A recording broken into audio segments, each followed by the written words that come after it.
He's pulled up. The snakes have had him pestered, and they kept him at bay right there, and he's pulled like he's ready to do battle, and I got shoved in his head off. There was somebody found two of that on the front porch on the bedroom. And I was just walking around not thinking, man, I've got to look at it. Good morning. It is 10:03 a.m. on Tuesday, May 19th, 2026. Call this meeting of the Wichita County Commissioners Court to order. If everyone would please stand, Commissioner Mahler will give our invocation. Thank you, Judge. Pray with me, please. Dear Heavenly Father, we come to you today humbled by the opportunities that we have in this country, the opportunity to come together and have spirited debate, share ideas, and work hard to come to conclusions that will not only be beneficial to the constituents we serve, but be pleasing in your sight. Lord, we'd ask that you'd bless us in that direction this morning. Lord, we want to ask that you give a special watch over our first responders, our military people in harm's way today, because they protect us and they keep the rights that we have to be here this morning. Lord, we just ask that you bless our county family as they work hard for the constituents of this county to bring great things in this direction. Lord, go with us, keep us, and thank you for offering us the best gift ever, and that is the acceptance of everlasting life. All we've got to do is accept it. Lord, we ask all these things in the name of your precious Son, Jesus Christ. Amen. Amen. Please join us for the pledge to the U.S. flag. I pledge allegiance to the flag of the United States of America and to the republic for which it stands, one nation, under God, indivisible, with liberty and justice for all. And now the pledge to the Texas flag. Honor the Texas flag. I pledge allegiance to thee, Texas, one state, under God, one and indivisible. Thank you. Everyone may be seated.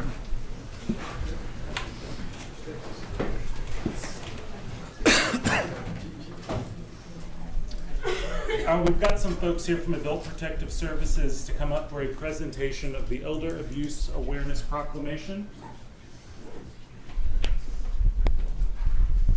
Come on here. We normally don't have such a premium on seating, so they actually had to wait outside for the big moment. Y'all can stand right here in front of us. Just right up here. No, really. Don't hide over there in the corner.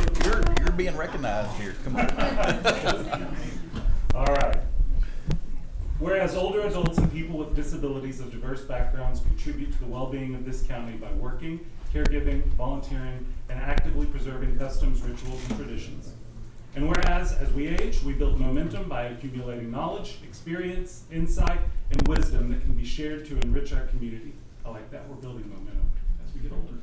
And whereas abuse of older adults and people with disabilities is a community concern affecting thousands of people across Texas. And whereas there were 125,382 reports of abused older adults and people with disabilities in Texas in 2025. And whereas abuse against older adults and people with disabilities is grossly underreported because of social stigma, embarrassment, and fear. And whereas adult abuse affects men and women of all income and ability levels, all cultural and ethnic backgrounds, in all communities. And whereas elder abuse is everyone's business, it's important to strengthen our efforts to prevent, report, and address elder abuse. Now therefore, Wichita County Commissioners Court proclaims the month of June 2026 as Elder Abuse Awareness Month in Wichita County, and we urge all residents of Wichita County to work together to reduce abuse and neglect of older adults and people with disabilities. Proclaimed this the 19th day of May 2026. With that, I'll turn it over to you to say a few things about what y'all do and what this is about. Okay. So we investigate abuse, neglect, and exploitation. And when we talk about neglect, we don't just mean someone neglected them. We also include self-neglect. So a lot of the elderly and disabled are on low incomes, fixed incomes. So sometimes that is problematic with them paying for medication, groceries, extremely high utility bills. So we try to step in and help with that. We also try to get them additional assistance inside their home so that they can remain in the public. At the point that it becomes unsafe for them, we do explore other options if we have to, but we always try to use that as the least, the last resort. But our job is to try to make sure that they're safe at home. So we're not always gonna walk in and say we're gonna remove them and take them out. That is a fear that a lot of people have, is that we're gonna come in and just remove them from their home. So that is always the last thing we try to do, because we try least restrictive methods. But it is underreported. We have, 12 workers in 2 units that cover from Monte all the way out to Wilbarger? I just meant the Wichita office. Yeah, so we have 12 housed out of the Wichita Falls office, and so we're always trying to get community engagement and help anybody that we can. Our 800 number is 1-800-252-5400. If anybody ever has any questions, they can call up to the Wichita Falls office and ask them questions. If they're kind of on the fence, hey, does this qualify, does it not? We are trained to go out and determine if something is in our jurisdiction or not. But our goal is to help the elderly and disabled be safe at home. That's good. And a lot of times I think when folks first think of Department of Family and Protective Services and what they do, it immediately goes to CPS and Child Protective Services.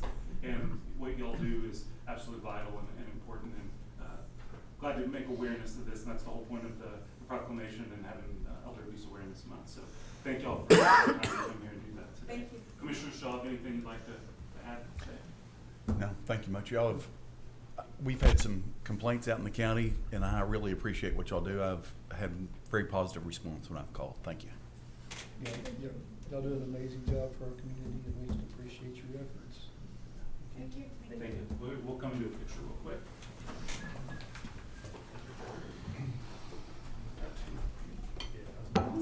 Yeah, come on. Here we go. You come this way? Or step on the other side. Put you in the middle. That's right. Yeah, we just take a step to your left. Thank you.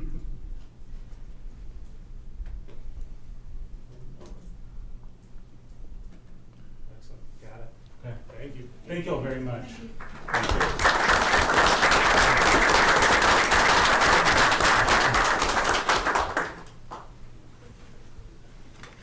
And yeah, and we have a rare treat today, a non-posted presentation.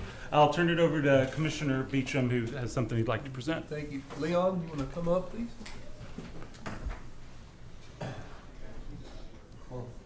This is something I had hoped I would never have to do,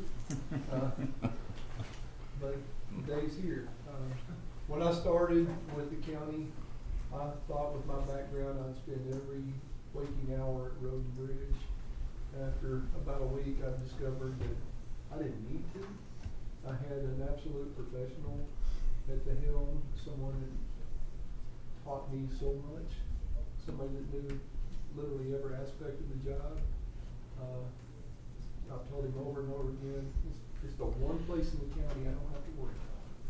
I never had to worry a single minute about precinct 1. So Leon's retiring after next week. I will not be doing work next week, but I'll only take Vacation. Yeah, I think vacation. It's been 2 years, so.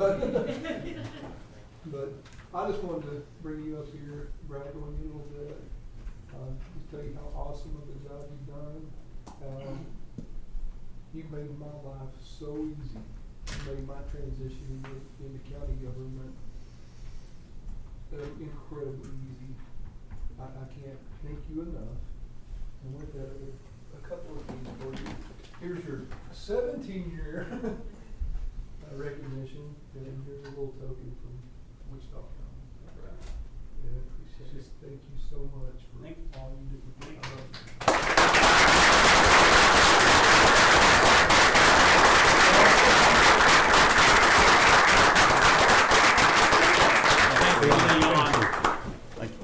He's got to get back to chip seal, so we still got 2 more weeks with him. Thank you. Go to work. Thanks, Leon. All something a little bit abnormal since we've got so many folks who may not tune in every week or be here for Commissioner's Court. We're going to do a public comment section first, which is if anyone would like to speak on anything that's not on the agenda, that will be your time to do so.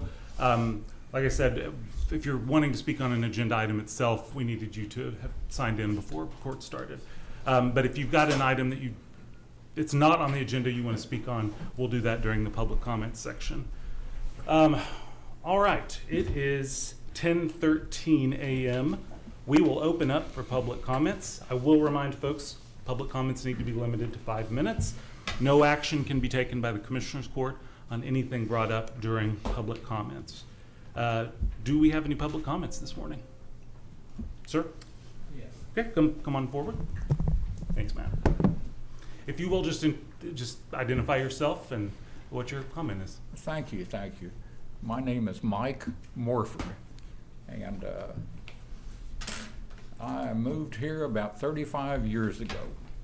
Schlumberger Well Service on a Friday said, your paycheck's gonna be in Wichita Falls. This was I was in Midland at the time, and I decided I wanted to come to Wichita Falls.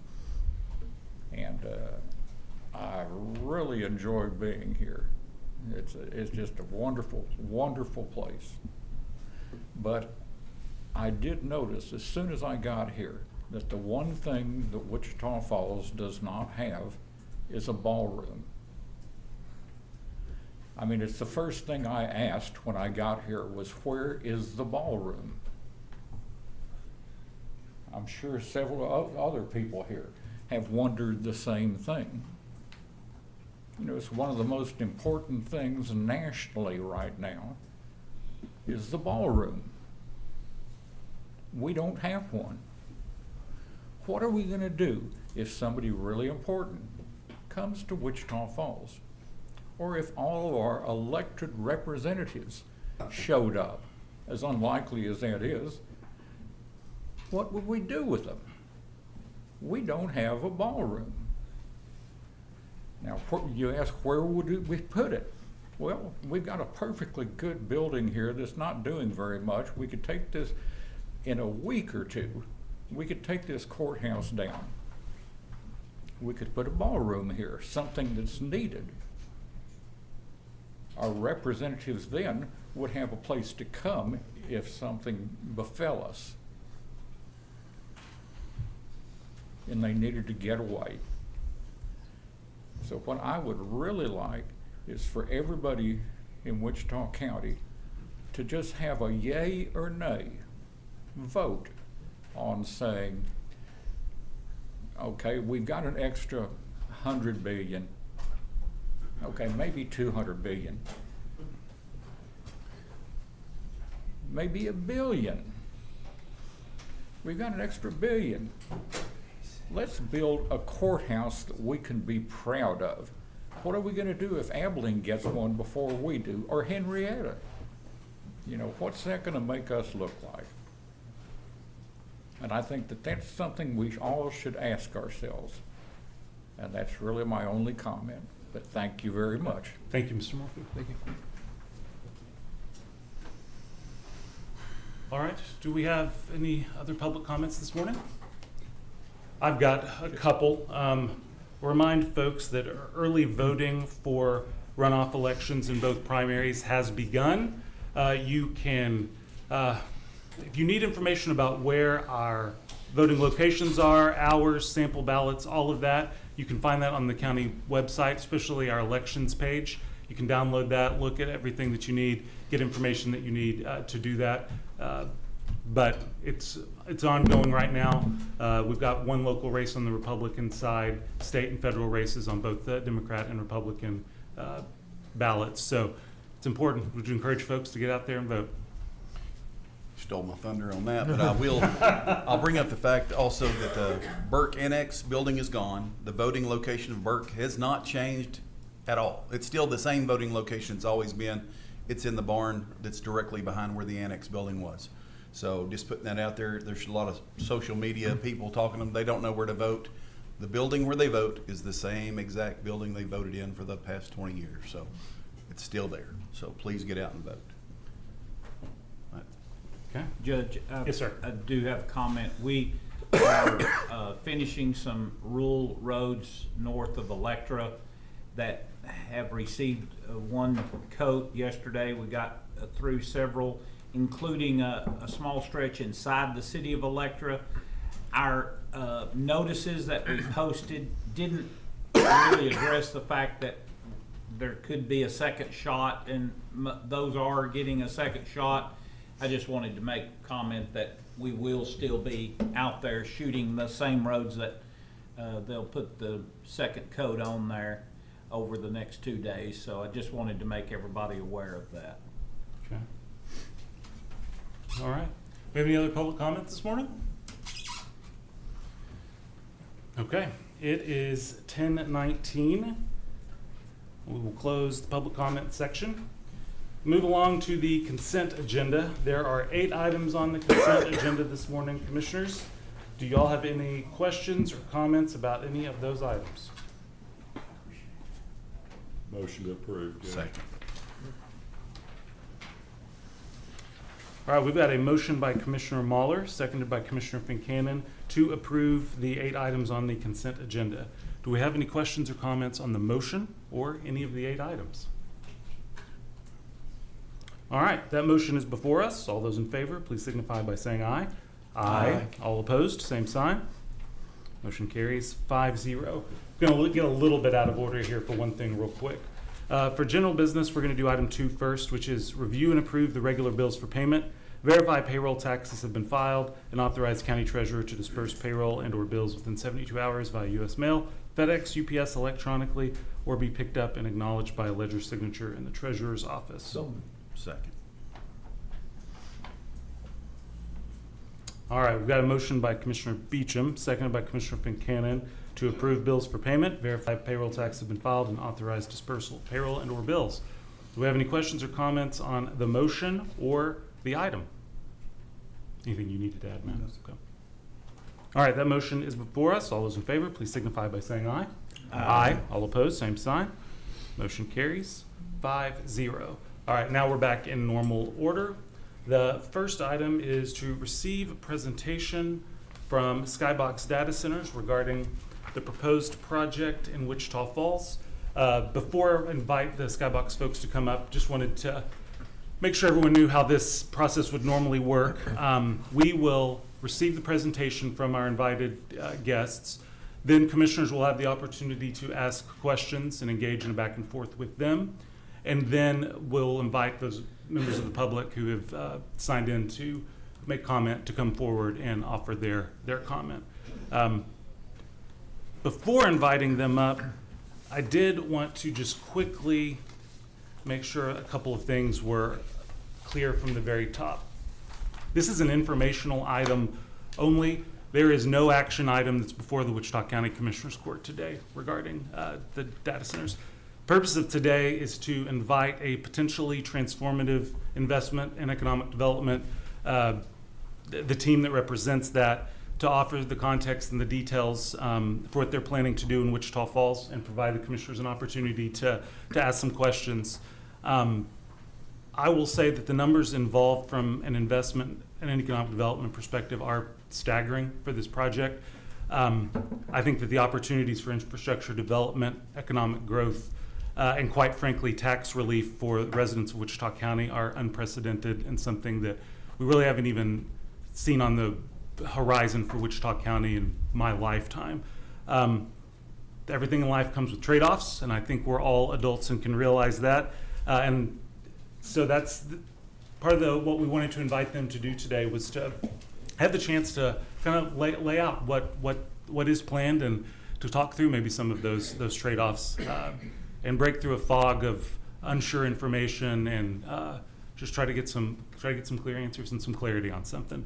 So with that, I'll invite the Skybox team to come forward, ask you guys to introduce yourselves, or if it's just one, to introduce yourself, and then looking forward to the presentation. I think we got a digital presentation we need to pull up.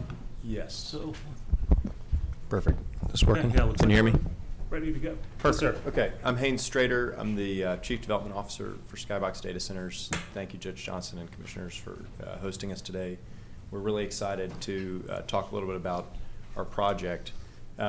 Before we go further than this slide, because I'm going to talk, I've got a lot of stuff talking about kind of the rumors and narrative that's in the national media, and I want to spend time addressing that. But I want to talk about Wichita Falls first, because I think it's important to understand how we got to where we are, and then we can talk about concerns on the back end of this. So as you look at this rendering, this is in the existing business park. So where you see kind of this road dead end in a circle, that's Fisher Road that's existing. It's part of the Wichita Falls business or industrial park. We're the south side of that, which was land owned by the EDC, or for Wichita Falls, which we've acquired the first half of, and we have an option on the second parcel. So it's about 425 total acres. So this is spread over a very large parcel. It's not jammed into a small location. It's in an existing business park that has zoning with by right use. And what you see, and if you see the transmission line pole, the rendering's a little off. It's probably about 150 yards east of where it looks like right there. That pole, those exist today. So the transmission lines that we're going to be pulling off of, if you ever look at that, if you go down Fisher Road and take a look, one half of the T is not up. All they've got to do is raise that half of the T and run additional lines to take advantage of power capacity that is sitting today underutilized. What happens is when you generate power in Texas, a lot of it is generated in the Permian. And it comes up and it does a loop through the Panhandle, through North Texas, and works its way back down to Dallas. That's the loop Wichita Falls is on. Because currently we run on what's primarily for long distance voltage, a 345 kilovolt system, there is drop off on those electrons as the further the distance. The further the distance, the less efficient the transportation of electrons is. Wichita Falls happens to be an area where you have a meaningful amount of what they call congestion on those lines, and there's an opportunity to harvest electrons that otherwise are not being utilized at all. They just literally disappear by the time they get to Dallas. So that was the attraction from an electrical capacity standpoint of coming to this market. What really brought us here, though, was the intentionality that Mayor Short and Mariah Williams with Ford Wichita Falls and Ron Kitchens at the time and their teams put forward to make sure that whoever they brought here was a good partner, cared about the community, and was going to make the right investment. And they were very invested in understanding what we needed to make that happen. When we bought this land, or when we put it under contract, this was a pretty entrepreneurial opportunity to get this far out from a major metro. There's obviously been a lot of announcements since we did this over a year ago and today around stuff that's happening out in the tertiary markets. And this I would say is better than a tertiary market, but not quite a secondary market if you were to think about it from a data center point of view.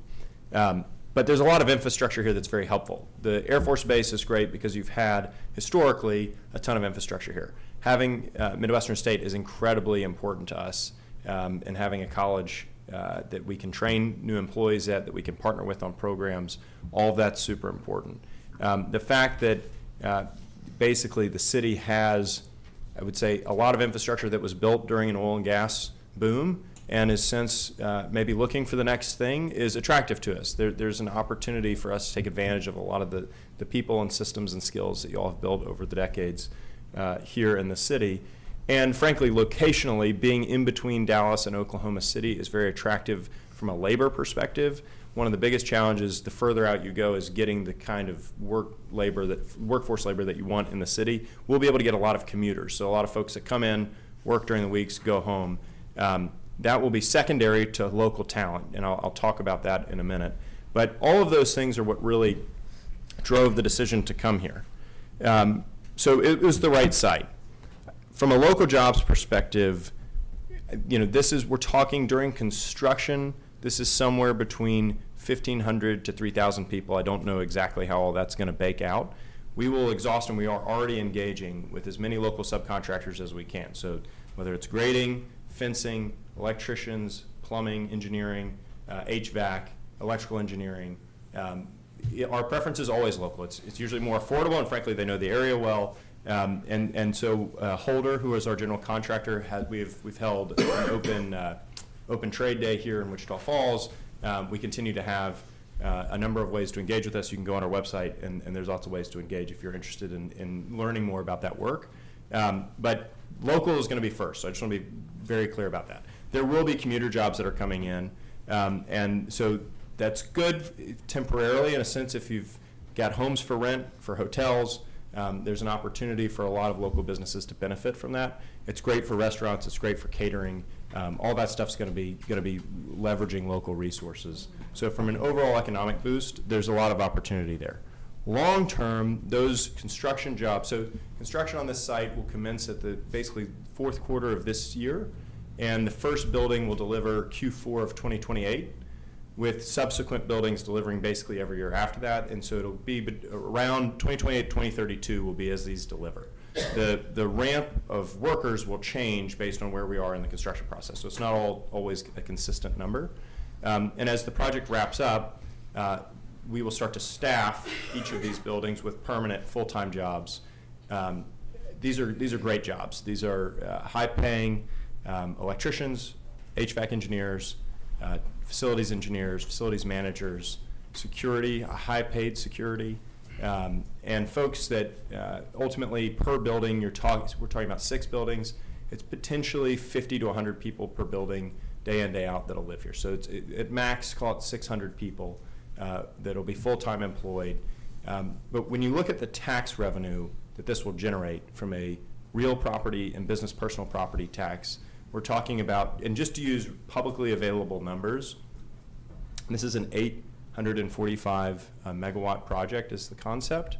If you just want to put that in simple math, it's about $1 billion per 100 megawatts. So on 845 megawatts, that's $8.45 billion of just real estate investment. Then we will lease that. These buildings will get leased to a technology company, a large, very credit-worthy technology company. Just to be clear, Skybox has a long history of working with the best users in the world. Those companies will then put in multiples of that number in hardware and technology in the building that gets replaced every 3 to 5 years. So that's chips, computers, cooling systems, and those systems get replaced constantly. So from a business personal property perspective, it goes in, it depreciates, and then it's reinvested over time. And so you're getting a constantly refreshed business personal property tax base that generates a ton of revenue. Relative to the amount of services we need, it's completely, it's a very city and county friendly opportunity. Because the reality is, with only 600 people, we're not going to be taking over your schools. We're not going to be taking over the hospitals and the roads. It's not like a call center or a large manufacturing center. And these are highly skilled, highly paid jobs that are going to be accretive to the community day one. They're going to be eating out at restaurants. They're going to be buying homes. They're going to be participating in the community. And again, our focus here is going to be to hire locally. We will have some folks, we'll have 1 or 2 leaders from our current Skybox bench that frankly really want to move here or are ready to get out of Dallas. So they're excited about the opportunity, but the goal will be to hire those jobs, as many of those jobs as we can locally. We found people are happier if they've got roots here, but again, with that many jobs, I can't promise that every job will be local. I can just say that is, it's in our mutual best interest to do that. Let me just talk about. Okay, I think one of the, well, I'm going to get into some of the specifics, but I think one of the key things that we don't talk about enough is this system uses, and if we can flip here, I'll start to get into some of these slides. So maybe I'll get a little background on Skybox. So we've done projects in Austin, Dallas, Houston. Austin and Dallas are similar power campuses. So you can go drive down to Lancaster, Texas, or you can drive to Hutto, Texas, and you can see a very representative example of what's coming here. You won't be able to see the Lancaster one from the road. It's about 20 feet high with up a hill with a bunch of trees and berms and stuff like that, so it's kind of hard to see it from the road, but you can get up there. 79, it's farmland, and it looks more similar to what you'd see here. That's in Hutto, and that project is about 30% smaller than this one, but it's a significant project right down the road from Samsung. Our entire company is Texas-based. I was born here. Rob was born here. Travis got his first job here out of college. born in Dallas, and not Wichita Falls. Travis got his first job in Dallas, currently lives in Fredericksburg. But we have deep Texas roots. The vast majority of our projects have been here. We have done projects in Santa Clara, Chicago, and Virginia, and if we have to do it again, we will, but I'd much rather keep working here in this state. Go to the next one. This is just a list of all of our projects. Keep moving. From a development standpoint, I just want to iterate, Skybox is a small company. We're about 100 and, I think today we're at about 165 people across the entire company. The majority of those are in our operations business, so the folks that actually sit and operate in the data centers today. That's kind of that 600 people that I'm referring to that'll continue to grow on that side of the business. But we have very large capital partners. So Prologis is one of our largest partners. They're the largest owner of industrial real estate in the world. Principal Financial is one of our largest capital partners. And for this project today, our capital partner is Blue Owl. They're one of the most significant investors in digital infrastructure in the world. They're very excited about this project as well. We can go to the next one. Okay, we talked about why we picked the site, but this is a good outline of the site just so y'all can see. We will bring in significant fiber, long-haul fiber and metro fiber that ultimately other businesses will be able to, you'll be able to get more inexpensive access to many more providers of fiber as a result. Once those are built in, it takes years, but that will happen. Again, we're fully zoned, fully entitled, and we've gone through all the environmental regulation stuff here. There's no air permitting concerns here just from our design, and we have no water use concerns here, and I'll talk about water specifically in just a minute. Keep going. Okay, yeah, I think I hit on a lot of these. I think the only thing I didn't talk about here is water, so let's keep going because I've got a specific slide on that. Economically, I think I've spoken to this. Tax revenue is going to go up. It's an efficient use of tax dollars. You're not having to spend a lot of money supporting us. And ultimately, while there's tax revenue from the building, the amount of tax revenue from all of the adjacent and ancillary businesses that our industry supports is significant. And so typically for every job in the data center, it supports 6 other jobs outside of the data center. I can't promise that that's all going to be in Wichita Falls, but a lot of it will be. And again, the more we can do locally, we will, whether it's landscaping, whether it's steel fabrication, whatever it is that we need to be doing, it's cheaper the closer it is if there's good talent. And again, in a city like Wichita Falls, we feel like there's a lot of low-hanging fruit to take advantage of local partnerships. And we can go to the next one. Okay, we don't talk about this enough. Skybox specifically is super invested in the communities that we are in. And we look to those communities to tell us what they want us to be supportive of. We're not coming in telling you what you should do with the tax dollars or with our contributions outside of tax. And so, for example, in Lancaster and South Dallas, there was a real concern around they didn't have enough fire safety houses to do fire safety trainings in schools. They've had a lot of issues associated with that. So the first thing we did was we sponsored the construction and manufacturing of a new fire safety house, and we've since made several subsequent donations to the improvement of some of their equipment within the actual fire department. That was something that was really important to them, that aligned with us. We want to have a great relationship with fire. The other thing we did in Lancaster, we had to build about 300 feet of transmission lines in a public park. It's a big public park. It's Bear Creek Nature Preserve. It's hundreds of acres. We needed about 300 feet of an easement, and we were able to get that, and we paid handsomely for it. But every year we have an annual cleanup at the park day. We get hundreds of people out at the site. We're repainting the gazebos, the fencing. We're cleaning up trash. I go out there with my 5-year-old. I haven't taken the 3-year-old yet, but she loves it. She's got all her gear on, and it's a good time. I think she's realized manual labor is not her thing, but painting might be. But it's been a really good partnership, and the community really appreciates it. And honestly, like Bear Creek Nature Preserve is better for it. So that's been really cool. In Pflugerville, we've gotten more involved with the schools, so the ISDs. In Houston, we've gotten involved with Brother Bill's Helping Hand, which is more of a like food and gift donation thing. And in Williamson County and Hutto, we've gotten really involved with TSTC, which is a technical job training community college that has been very successful. And we've actually got now at least 5 folks that have gone through our inaugural program with them that are now working in Skybox buildings. So that we launched that about 2 years ago. It's starting to pay off, which has been really cool. The only other thing I'd mention, we mentioned carry the load there.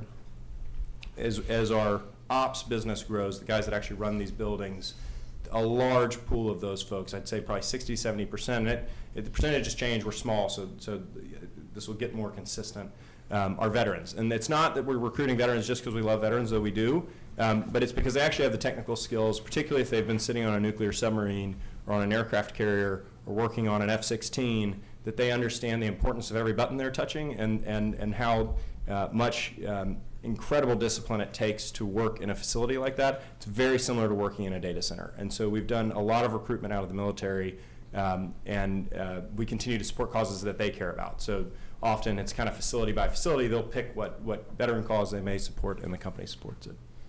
We can go to the next one. Okay. I'm going to try to explain this. Please ask me questions if this gets, because I'm not trying to be overly technical. I want to explain it as simply as I possibly can. When you think about Texas, and a lot of people are concerned about Uri, what happened during Uri was not that we didn't have enough generation on the grid. What happened was generation assets, so things that create power, nat gas plant, or the wind wasn't blowing and the sun wasn't shining because we're going through an ice storm, or they're frozen. And so nat gas, nuclear, and coal were the only reliable, dispatchable resources that we had. Nat gas plants weren't treated as a mission-critical resource. So when we started rolling out blackouts, we actually accidentally tripped off. It wasn't accidental.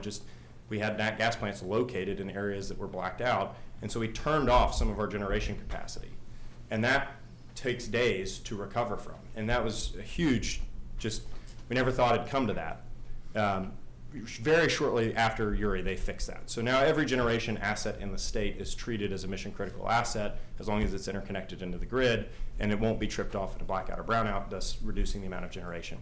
Furthermore, what's happening right now is the customers we recruit, so the Googles, Oracles, Metas, Microsofts, Oracles of the world, those companies and their peers are actually funding with purchase agreements, long-term credit-backed agreements, the development of new generations. So they're going to large energy companies like Vistra and Calpine and Constellation, and they're signing 10 or 15-year commitments that then subsidize that company being able to go to a bank and finance building new generation. So it's not the taxpayer paying for all this new generation.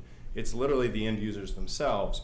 But the taxpayer benefits from all of this. Because the other thing that Senate Bill 6 did, which was passed in the last session, is it requires all large loads in the event of an emergency event like, it's called an EA event, but like Uri, to go offline. So, and we may have our own backup generation that we can turn on for our own use, but we're not using grid capacity. That increases the resiliency and reliability of the grid, and all of those PPA-backed generation assets have to become available to the state and to the grid. So what it's basically doing is building a giant backup system funded privately that every Texan gets to benefit from. And I think yes, sir? PPA. A PPA, yes, power purchase agreement. Thank you. Yeah. I think the rules on all of this, Senate Bill 6 got passed, the rulemaking got passed to the PUC, Public Utility Commission, and ERCOT, the Electrical Reliability Council of Texas. And those rules are all being made right now, and they will be finalized in July with ERCOT and in October with the PUC. But we've been very involved in watching this and participating in that process. There's a TAC board meeting happening right now that's talking about a lot of this stuff.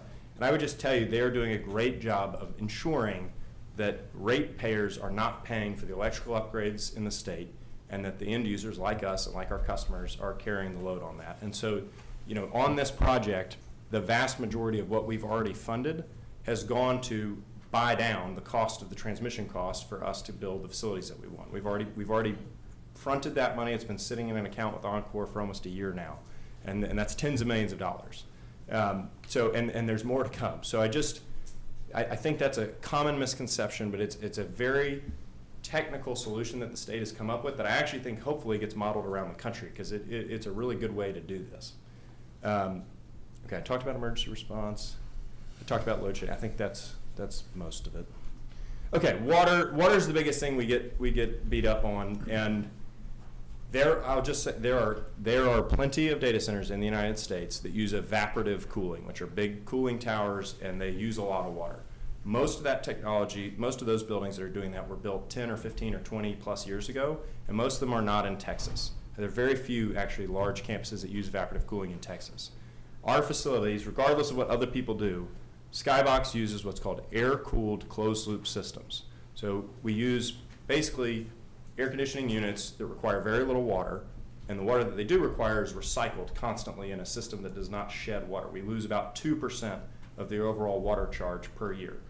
On a typical building, that water charge is somewhere between 25,000 gallons and 30,000 gallons. Many of you may have pools that are larger than 25,000 gallons. Mine's only 18,000, but that's literally, that's how much water it takes to charge the building, to cool it, and then it's a 2% loss factor. So you're talking about less than 1,000 gallons a year, maybe 1,000 gallons a year-ish of loss factor to recharge the system. That's very little water. The typical home uses about 12,000 gallons a month, just to put that into perspective. So I think there's a huge misconception that we use a ton of water. We're not here to use your water. It's what actually uses water on site every day is toilets and sinks. So we're gonna have 600 people. They got to go to the bathroom. They're gonna have coffee. All that stuff uses water. But beyond that, it will be a much lower use than an industrial campus. It's dramatically lower use than residential. And we are committed to that. There's zero concern there. We don't pollute water. We don't have chemical loss into the water system. The water that comes in is potable. The water comes out as clean wastewater. And we're not using any local, we're not depleting any local aquifers or anything like that. This will all be through the city. The city will manage it. So I'm happy to talk about water, but it is a hotel, a bowling alley, a movie theater is going to use more water than this whole campus. And I love country clubs and golfing, but one golf course in any major city uses more water than every data center we have in the country combined. Okay, this is the last one. And this is probably the one I can relate to the most. I think there's a lot of frustration and anxiety about artificial intelligence. And our campus will undoubtedly contribute to and participate in artificial intelligence some way or another. I don't know exactly how. We haven't finalized tenant or any of that yet. But most of our campuses of this scale are doing something that supports AI. We are only leasing to companies that are based in Western democracies, and we'll continue to do that. And I understand the feeling of not trusting where AI is going, not feeling good about that, and seeing a data center as a physical way to go be upset about that. And I don't blame anybody for feeling that way, but I just ask you to put it in perspective. This technology is happening with or without us, and we have the opportunity for this to be won by Western companies that the United States and our allies can govern and regulate, or it will happen in China. China is building 300 coal plants right now worth about 30 gigawatts just for AI data centers. And if we don't win here, it will happen to us, not by us. And so that's the big picture choice in front of all of us. And so while I do appreciate, I was at a rancher here's porch this morning having a coffee, and I appreciate looking out on your land and living in a town like this and wanting it to stay the same and not necessarily. I think you'll be shocked once the buildings are delivered how little you'll notice the impact that this is having from a day-to-day life perspective and how much the benefit of the tax dollars that it brings will generate. But I guarantee you'll notice our kids' lives and what's going to change with AI no matter what we do, regardless of this project or any other. But I just implore you to think about the global picture and not just what's happening right here. This is an opportunity to help America succeed, to help our kids have hopefully a much better life. Is there a world where all these technology companies totally screw this up? Absolutely. But I think that world's a lot scarier if it's run by our adversaries than run by our own government. So I'll close with that, but I'm happy to answer any questions, and I really appreciate the time and opportunity to be here today. All right. Thanks, Mr. Strader. Commissioners, I'll open up to y'all for questions. Haynes, I've got a question for you. We were fortunate to get to tour your Hutto facility. Yes, sir. And the Skybox rep that took us around indicated that facility there was 300 megawatt facility with 3 buildings. Yes, sir. What pushes this facility over that mark? So and there's a second phase to that campus. That's another 300 megawatts that hasn't started yet. Right. And that's in one building. So that'll be one building doing 300 full megawatts. It's a big building. The way we're currently designing the campus is 6 buildings, 96 megawatts each, but that could change. We could have a customer say we want the whole thing in one building, but the current design is 6 buildings, 96 megawatts each of critical. That's about 142 megawatts gross. But it may end up being one big building, 3 big buildings. It'll depend on the final design. But I mean, this campus you talked about 850. Yes, sir. And where all said, all done in Hutto would be relatively the same size, but Yes. using 250 Less. less. Yeah, we tapped Do you out. hold more equipment here? or- No, there's more capacity on the lines here. So we have a request for another 300 megawatts in Hutto to get to 900. Gotcha. That I think we won't get till 2040, 2050. Okay. You know, it's way down the line. So I see. that's part of the challenge, is finding where are the spots on the grid that have that congestion that we can harvest. Okay. So it is 6 buildings here. I've seen. That's the other- current plan, yes, sir. Current plan. I've seen other plans that say 10 up to. Yes, we could do, so there's a great video on our website that kind of shows a few different layouts. If you did smaller builds, you could do 10 buildings. Okay. If we got expansion power on the south side, we could do more buildings. But the current plan's 845, and that's probably going to be somewhere between 4 to 6 buildings, would be my guess. Okay. Well, I want to thank you first for being gracious to allow us to visit Hutto. That was very eye-opening. Yes, sir. Very educational. Eased a lot of my concerns, but I still have some concerns. Sure. I'm going to start with one question on water, Yes, water sir. use in particular. It's the number one thing that we all hear, and you touched on that yourself. So, are you aware that the Wichita Falls has a water reuse pipeline that runs adjacent to your property? Yes, sir. And are you doing anything to use that valuable resource of affluent water that's going back into Lake Arrowhead? I mean, it could be used for your irrigation, which large campus is going to have irrigation. One of the things we were told at Hutto was you're going to use more water domestically for irrigation, That's right. flushing toilets, like you said. Yes, sir.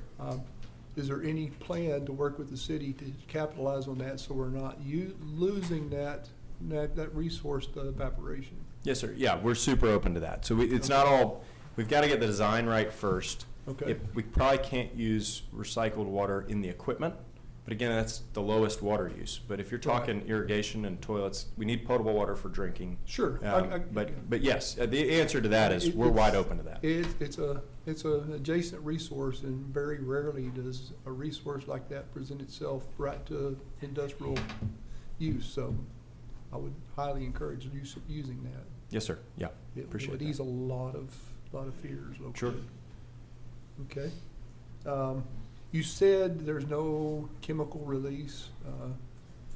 You're gonna have some blowdown water sometime, or you're having to clean out the lines. How's the recycled water, or the water in the closed loop, how's it chemically treated? What are those chemicals, and where do they end up? Yeah, I'd have to get you specific details on that. But so the water that's lost in the closed loop system is to evaporation. It's not to blowing out. So when we clean the system, it's trucked out. It's So trucked out? Yes, sir. Okay, it's not Yeah. going into the sewer or anything? Correct. It is trucked out, not Yes, sir. going in, not retaining ponds or into our sewer system No, sir. or anywhere else. It's trucked out. Yes, sir. And where does it go from there? I don't know. You don't know? The trucking company noticed, but Okay. yeah, no, But but that's- it's an environmentally thought out But process. that's worked in conjunction with TCUQ, I guess? Yes, sir. To come up with that mitigation plan? Yeah, and the chemical, and I don't have the chemical balance. The chemical balance of what's used, it's not dangerous. It's kind of like chlorine, and so it's not. But let me get you specific answers Yeah, on can you that, so I those don't make it up. MSDS Yeah. sheets Right. available to us? That would be Yes, sir. great. I Sure. think that would ease a lot of fears. Yeah, I can do as that. well. Okay, very good. My other biggest concern is, this is in my precinct. It fronts a couple of my roadways. I know I visited with you very briefly once before about road use. What's your commitment to us to ensure that our roads are being protected or improved. When we saw Hutto, I saw really nice road improvements Yeah. going into and out of that campus. You can expect the same thing. Okay. We've got to work. We're- We got to work we're- through all of that. But yes, sir. The key will be, again, and the construction, trucking, and all of that is very phased. So it's not all at once. No. You know, but the idea will be come in off 287, go down Fisher Road, and exit off Hammond, and there'll probably need to be some improvement on Hammond to accommodate that. But the roads will be maintained. I mean, we Right. we need them to. The equipment that's coming in on those trucks, the later you get in the process, can't go on down a big gravel road a lot of the time. Like No. so we're very And- cognizant of that. And we've experienced, myself and Commissioner Kincannon experienced a lot of road damage in our 2 recent high school constructions. Mhm. We had roads that were destroyed that were miles away from the campus. Okay. So are you gonna be hauling in any fill material, et cetera, from gravel pits in the community or? Sand pits, that Yeah. type of stuff. I need to follow up with you on that. Okay, Yeah. because that would be central to our road use agreement as Okay. well, because of the experience that we had. Both of us lost roadways completely. Got it. They turned them into sand. Yeah. So, Understood. okay, That's valid. okay.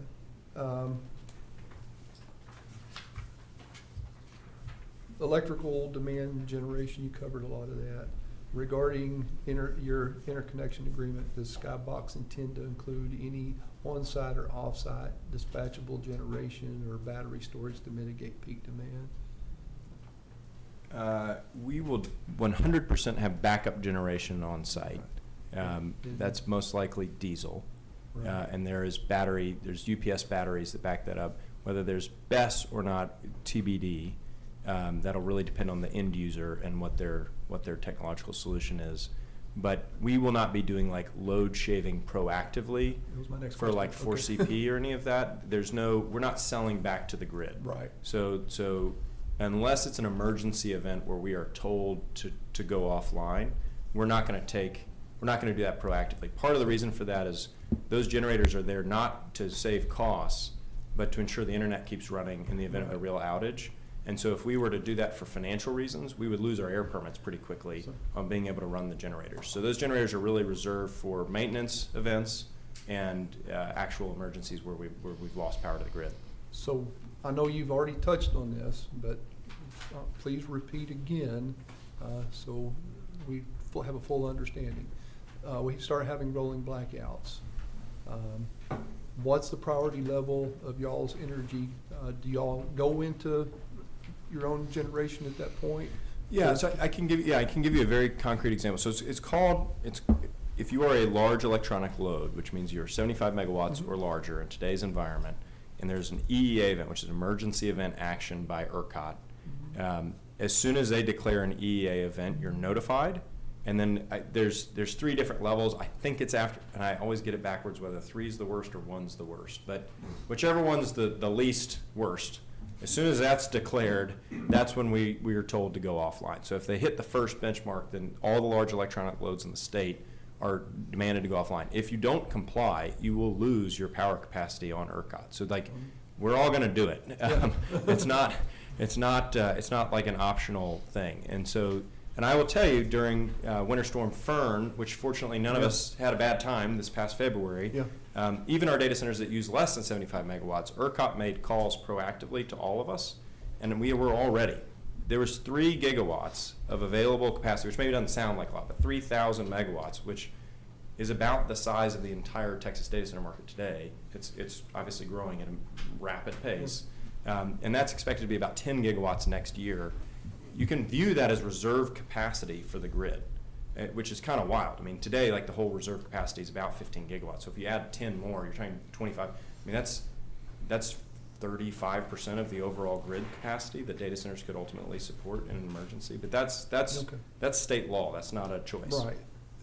There's a lot of misinformation out Yes, there sir. that y'all will be the #1 priority during an outage, and y'all get all the power where it No. is. That's why we have backup I was one that generators. lived for Yeah. 3 days without power in Erie, so. That's right. And I don't.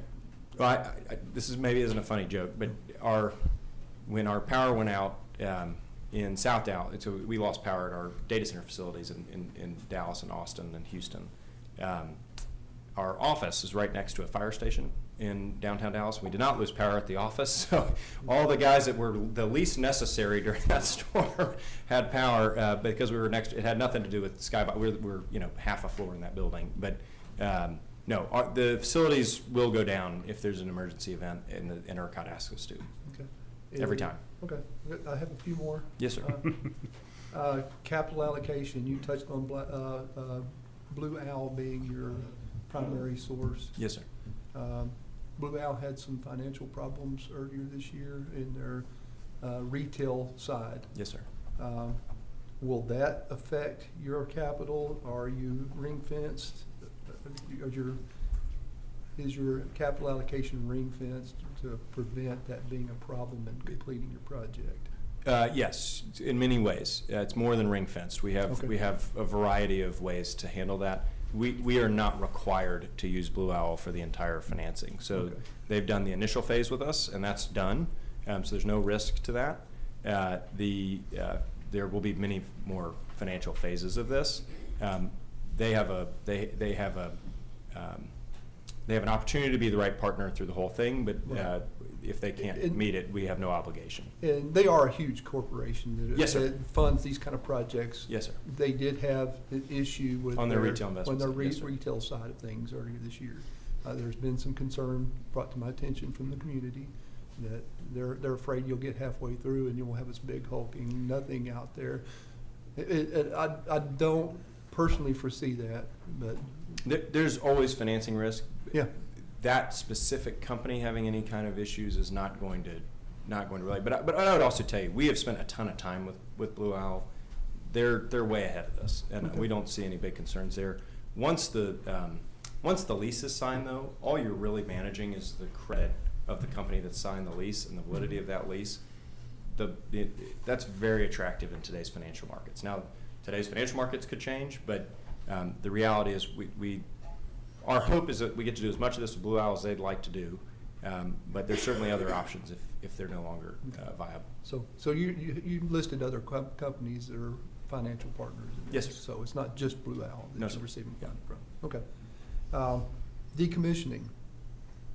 If this thing, technology changes, we no longer need data centers.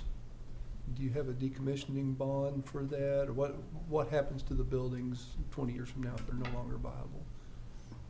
I think the odds of that are extraordinarily low. I've yet to go into a data center that was purpose-built as a data center that's been decommissioned. I've been in some office buildings that maybe had a little data center component in it, something like that. But the reality is having this amount of electrical capacity is going to be incredibly valuable. So that'll get figured out. But our leases are 15 plus years. Okay. So you have 15 years of financial viability from day one. Yeah. If the internet goes away and we don't have any technology at all, I think the world, I don't know, that's a bigger problem than I know how to solve. But no, the assets have inherent value, and the equipment inside those assets are valuable, but the electrical capacity is going to continue to be valuable whether it's this type of technology or another. Well, the five of us just sat through a high-ranking state official tell us that Elon Musk has a plan to eliminate all data centers and put them in outer space Yes, in sir. 5 years, and they're all going to go away. Yes, sir. So I know Elon has some amazing, some of the greatest ideas. I've yet to see his timelines really play out the way he's predicted. I think knowing how NASA and everything else works, you're not going to get everything up into outer space in 5 years. That's right. But that was literally something that we heard from a very high-ranking Yes, state sir. official. No, I think, again, the exponential growth of what's happening, you can put data centers in space. It's not going to take away from the value of the ones on the ground. There's pros and Right. cons to all of that. So Yeah. what it may do is slow down the development of new stuff that's coming out of the ground, but I don't see there being a big decommissioning risk. I mean, what you would be left with are 4 of the nicest, or 5 or 6 of the nicest industrial buildings ever built. And I can testify to that Yeah. from seeing Hutto firsthand. The Yes, sir. building is absolutely built to the very highest standards. Yeah. So it would be an amazing warehouse for anyone at a minimum. And all that equipment, even if it all went to, if it all went out the window, the equipment in the building is just inherently worth something. So you can always people will pay us if we were really to decommission something to come take all those parts and pieces and recycle them and reuse them, and, you know, generators and UPS batteries, all that stuff has some inherent value. Okay, I've got a few more. Yeah. And I'll leave you alone. But these are all questions that have been asked of me, so Yes, I'm sir. gonna ask. Noise mitigation. We did tour Hutto. So my understanding, one of the buildings was functional as a data center while we were there. I didn't notice any abnormal noise. The noise that was there is from large chillers, which we have 2 large chillers at our courthouse. No one complains about them.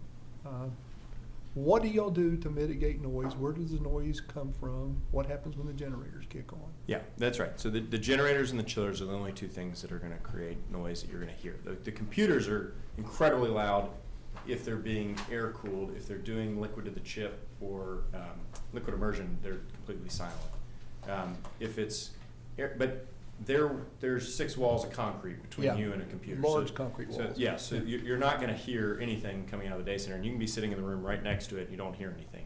If you're working in the data center day in, day out, you wear hearing protection, you know, all that stuff. But outside of the building, even with everything on, we will always be within city code of whatever the city noise ordinances are for those hours. The generators and chillers both have sound attenuation systems on them that help mitigate the noise. We have mechanical yard walls that protect the facility. So there's actual physical, like, that catches a lot of the noise. And we're positioning the building with thoughts of how wind, like what is the direction of the wind on an average day? Like, how does all of that work? So all of that is part of it. I can assure you the trucking happening on the north side of the street, not to throw any of our neighbors under the bus, is louder than anything you're gonna hear from our campus, even when it's I fully would turned on. suspect that as well. Yes, sir. I used to live right off of that freeway and one night it snowed and I couldn't sleep because of the traffic noise Yeah. wasn't there, so. That's right. So No, I but- I get that. Yes, sir. And that is, I mean, we're not making that up. Like, you can come walk our site and you can see it. And the construction's a lot louder than the actual building. Yeah, and I'm sure that, and that kind of brings me to my next question on light pollution. I think every one of us in this room has probably seen the picture of Abilene that was taken with a cell phone on night mode at night and showed the light pollution. I can take my cell phone out north of Wichita Falls and take the same picture right now today, and without a data center, it's going to show the same light pollution. What is the light pollution level? What happens during construction? What happens after construction? What will the light levels be? And can you reference it to maybe a shopping center, so we have an idea? Yeah. During construction, that's going to be your heaviest lighting for sure, because we're going to be having work happening at night. It varies by different phases. So once the cord shell is complete, a lot of that lighting just becomes safety lighting outside, because everything that's happening is inside the building. So there will be some lighting. I can tell you, we have built these right up abutting a neighborhood. So if you go to Pflugerville, we're right across the street from a very dense neighborhood. We had one complaint, and she had light come in her window, and she showed us a picture, and we had a very nice lady come in and install some very expensive drapes. And when we were done, we offered to take them out. She said, "I love these things, and please let me keep them." But once the facility is done, it's security lighting. It's dramatically less than you would see at like a Walmart or some. I mean, we don't have these massive parking lots, so it's just security. It's going to be tilted towards the key aspects of the building. You know, within the mechanical yards, again, you have walls that are going to be taller than the lights shining on the building. So, will it be brighter than the field it is now? Yes. Will it be brighter than any other type of industrial use? No. Okay. Kind of a follow-up. When you're security lighting, is it dark sky compliant, downward facing? Yes, sir. Okay. Yes, So it's. There's it's no like engineered- spotlights. It's not like Yeah, a prison or something. Right. Yeah, So no, it is no, dark yeah. sky compliant, yes, which sir. is important. I Yes, was- sir. Ran the city streetlight department for years. And, Yeah. Get those complaints. Used to get those complaints all the time. You're and there's polluting our skies. So. Yeah, and what I would say is at this site, we have a few residents around us, but not very many. Not very many. And I've literally met with most of them personally. If you're in this room, and I haven't met you, I'd love to, but I've met with most every one of them personally. And so if there is an issue, like, we will resolve it. Okay. Got several first responders in this room. Are there going to be any special training, special equipment, et cetera, for our first responders, both city of Wichita Falls and our county, because it abuts county property, so. The answer is absolutely, and as much of it as you guys will let us do with you. So we've worked very closely in each city. So fire is usually where we start because it's part of the planning process, and we've got to get fire marshal approval on a lot of things. So that kind of identifies the systems and safety systems. But the building it's kind of like a above ground submarine. So if there is a fire, it's very compartmentalized. It's extremely specific to the actual rack position within the building where the fire is. The goal is all this equipment is very expensive. Imagine having I'm a car guy, but imagine having a warehouse full of F1 cars that they need to race the next day. Like, if one of them catches on fire, you really don't want the rest of them to catch on fire. And so it's the same thing here. And so everything is super compartmentalized so that you can attack it very specifically. Our own on-site staff is trained to do something so that there's progress being made until the fire department gets there. And then there's very specific steps that we train with the fire department to go through. We're going to do that with city, county, anybody. With police, that typically comes a little later in the process, kind of once we get under construction, and where we're dealing with mostly traffic at the beginning with just truck traffic and making sure that we're not becoming a huge nuisance to the city. And then it's site safety. Again, we're going to have, I'm trying to think how many security guards we'd have 24/7, but at least 30 to 40 security officers at a time, during a shift on site. So it's a very secure site once it's up and operational. But during construction, obviously, there's lots of stuff going on. Stuff happens, and we'll want to be super coordinated with police on that.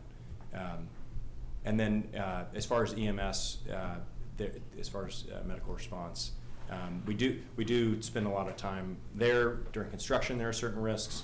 Post-construction, the risks are a little bit different. But our safety is our top priority, so we spend a lot of time making sure that we're up to snuff with those groups. Is there any lithium battery storage or anything like that on the plan, or? There could be. There could be, and Yes. that also requires some specialized firefighter Yes, sir. training. Yep. And that would, if you do that training would be made available Yes, sir. to both the city and our rural fire department. I have a rural fire chief right here. Yeah. Y'all would need that, so. So is your batteries separated compartments? Do you separate the batteries out? It depends on the end user. There's different answers. So they have in-rack batteries that some end users use, or you have separated battery rooms that sit in their own modules. We have playbooks for each of those that we've worked with several fire departments on and are happy to sit down with you. And frankly, the fire marshals in each of the districts that we've worked with have been very willing to come collaborate. But you can come see it on site, real, before it gets built, so you know what we're talking about. I have one more and I'll leave you alone. Yes, sir. No. Anything you need. Air quality. Yes, sir. So, I've heard all kinds of craziness, stories. Some of it might have legitimate, some of it's not.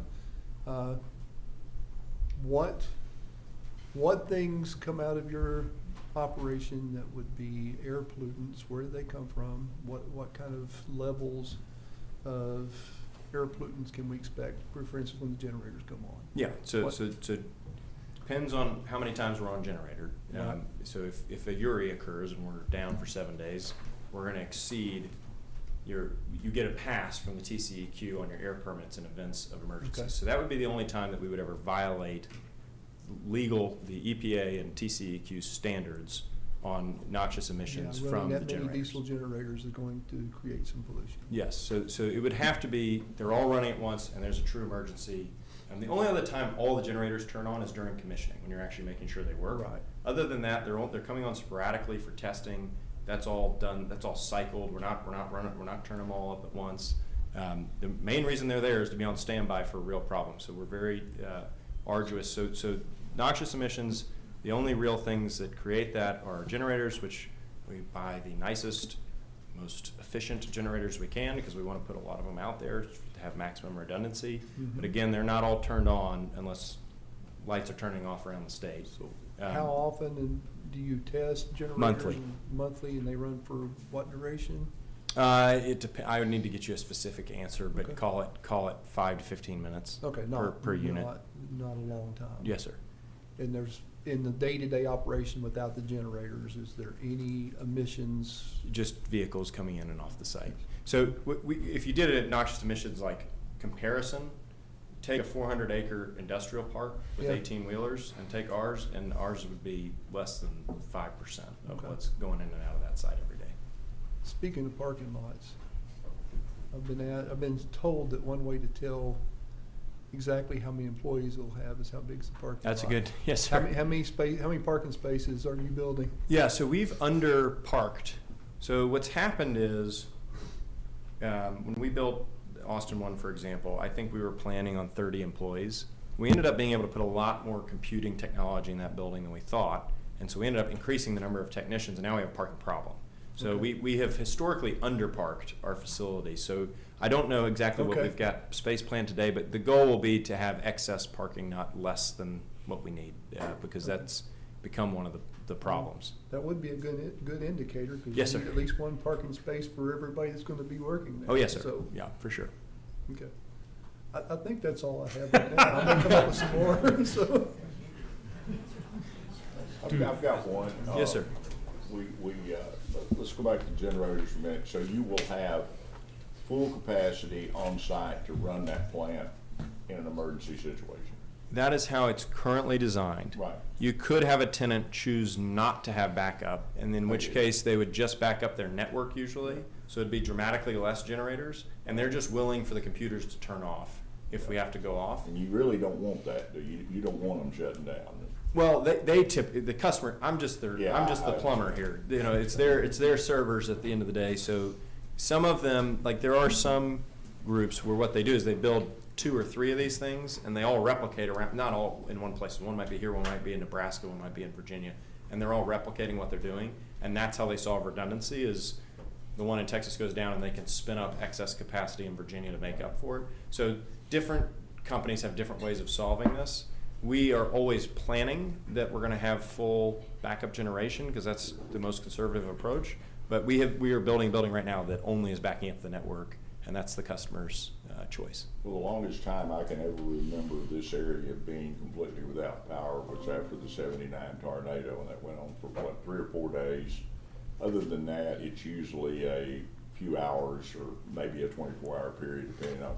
We're going to see major upgrades from ERCOT over the next few years. I've seen the plan. Yes, sir. And there's some really, really big things coming. It's going to completely change that landscape. And so who knows where we'll be. Construction time. What's your estimate? So the current plan is to break ground at the end of this year. That's mostly dependent on how the ERCOT process plays out over the next 60 days. But assuming all that goes the way I'm hoping it goes, we'll break ground at the end of this year. And final delivery really depends on tenant and exactly how things get designed. But yeah, you're call dependent it on 28 and right, to and 32. Right now, Yeah. I've read more about data centers in the last 2 or 3 days than I ever even knew existed.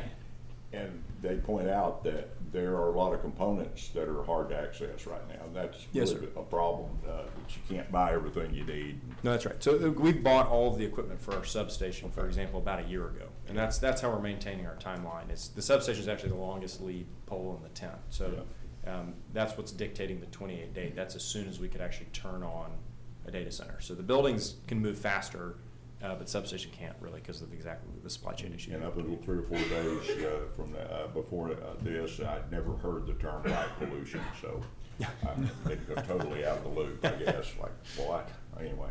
Oh, there was one other thing. Yeah, the construction duration. Yeah, you're dependent on a lot of other people for that. Yeah, but I get that. call it 4 to 6 years is where that's going to play out. Very good. All right. Go ahead. Thank you for coming and Yes, sir. Thank bringing you for this the opportunity. information. That's Yeah. important. Haynes, yeah, very good information here. What we saw when we toured Hutto was one of those buildings, and I've described them as a football field wide and 3 football fields long, just guesstimating them. But there were 32 semi-sized generators down each side of that building. Will this be similar? Yes, sir. Yeah. Do we have? Let me see. Sorry. Yes. Yeah, we have double stacked. So this is the giant one up here, and there's another one on the back side of it. That's the current design. Yeah, in 4 or 5 years, you could probably buy gas turbines, but I think that's how far they're behind. So, yeah. That's right. Yes, sir. And are you aware, Haynes, too, when the state government, I guess, took action on the data center and ERCOT was to become binded somehow and you needed to come offline. Around that same schedule, did the federal government change anything? Is there a depreciation schedule that you work off of that is different than the way an industrial plant in Wichita Falls would work? Not that I'm aware of, no, sir. You have the same exact, you're not able to depreciate your asset in 1 year? Not that I'm aware of. I don't know if there's something different for the tenants that I'm not aware of. That's way over my pay grade, but And that not could that I'm be aware of. the equipment part of that. We had heard there was something in the new big bill that. That's new to me, changed. but I haven't seen that. And that may not even be applied yet. Okay. Because it would be pretty new, but we don't know, just heard part of it. Yeah, I just wondered if the industry had talked about that. This would be the first I've heard of it. That doesn't mean I can't cover it all, so. Yeah. But I can look into that. On the tenant side, is it typical for probably for a tenant announcement or for that to finish after the ERCOT process is done, or is that just where this project is? The ERCOT environment right now has never been in this position before, so it's kind of an unprecedented situation. For Skybox, we have always started a project long before we had a tenant. We've got deep tenant relationships, and we've seen tenants make pivots late in the process, and we've found the closer you can get to that 2-year delivery period, so Q4 of this year delivering Q4 of 28, that's really the best window to lock in a tenant that you know is going to actually, rubber's going to hit the road. What you don't want to do, there has been a publicly traded company that's done exactly this, is sign something with a tenant that doesn't have teeth and lead investors along, and then it doesn't actually get built, and then it creates a whole bunch of problems. So we've found finding capital up front that's willing to share in the speculative risk to go deliver these projects to a point. We're not building the campus with no tenant commitment, but we're securing timelines, we're securing power with the state, and we're ordering long lead equipment that is fungible, but that's going to be applied to this project. So all of those things lock in dates, and that's what really gets tenant commitments. There are certainly other developers that wait for a tenant first. We've just found that to be harder and harder to execute in the real world, and frankly, very hard to attract the best tenants in the country to doing that. Okay. So, I know you can't release who the tenants are at this point, but safe to assume that they're one of the big major. Yes, Yeah. any tenant for a campus of this size is going to be one of the top 10 technology companies in the world. The Microsofts or at all. Yes, sir. I have one other thing. You touched briefly a while ago about the AI race with China, and we were at a conference being spoke to by a pretty high-level official talking about the warfare going on over the AI race. And I don't think a lot of citizens actually spend much time thinking about that. The negative information that's coming out, pushing, slowing these projects down, can you enlighten on any of that, or would you like me to ask you more detailed questions? How that's actually going on? Well, I'll give you an example. I can tell you it's going on. We had another project that went through a very public hearing in Round Rock, Texas, and there was a significant opposition to that. And we found a significant portion of the folks that spoke that evening, and at several of the meetings were flown in from another state by a group called Public Citizen out of Washington, D.C. that has ties to foreign funding apparati. So that concerns me quite a bit, that I think there is an active effort to ensure that the United States does not succeed in this. And but I say that cautiously with the understanding that I understand why people may oppose this with logical reasons. Where I have a hard time is when it's based in fallacy or non-logic and just emotion. And so, and I'll give you an example. In Hutto, the guy that sold us the campus that you toured, he still lives in that farmhouse right next door. He's made a meaningful amount of money from selling us that land, and he hasn't changed a thing about his lifestyle. He doesn't own a cell phone, and I don't think he loves data centers. And I understand that. And I'm like, if you don't own a cell phone and you're not on Facebook all day and you're not using Instagram, and if you want to go meet, you meet him on his tractor, and he has every right to not believe in what we're doing and not want it to happen. So I don't, not everybody's going to agree with me or think the same way that I am, and that's okay. I just ask that you give us the same consideration that you would want to get for yourself, and if you were trying to push forward something. Well, that's That what probably had something to do with the fact that cotton's 50 cents a pound and wheat's $4. Probably had a lot to do with it. The reason I bring that up is I think there is an active public information drive trying to lead people to slow down data centers, to slow down, to be against them. If somebody is somewhat against them anyway, it seems like if they're on the internet, if they're on social media, they get more and more pop-ups that deal with stuff in that particular realm. And I think that's going on. I mean, for the size of facility you're bringing in and the amount of money that it will bring to the county, the city, take the burden off the taxpayers, we're not supplying near the services that we would for any other type of building. If somebody were bringing in a $10 million manufacturing facility, we would all love it. I mean, they would love it, but a manufacturing facility would use tremendously more water, tremendously more, it would be more negatively impactful for our community. More law enforcement, more courts, more risk to our, more burden on our taxpayers. I think there is a public drive against those for that reason, and because I think a lot of people don't have all the information. They haven't sat through all the meetings. They haven't tried to look at it in all the best ways. So I don't think us as the commissioners or the city council or other city councilmen, we're not ever wanting to do anything that negatively affects our citizens. But we're trying to go as much and see as much as we can and learn as much as we can so we can make the best decisions. I'm just sometimes worried that a lot of that is being done higher up in our country to slow this all down. You're absolutely right. I mean, it's for sure happening at a tremendous scale across the internet. And again, I don't know that it's just coming from within the country. I think a lot of it's coming from our foreign adversaries. But I appreciate your comments and agree. And I think to the extent you want to see what it does to a city, go drive down to Hutto, go look at what's happened around City Hall. I mean, there's 10 new restaurants. There's a brand new Class AA office building that's fully leased. Downtown, you can't find a parking spot on Main Street to get a coffee, and people are, I mean, I'm telling you, 5 years ago when we bought that land, there wasn't a leased shop in downtown. It was no man's land, and so they've put in a public park. I mean, there's just so much cool stuff happening.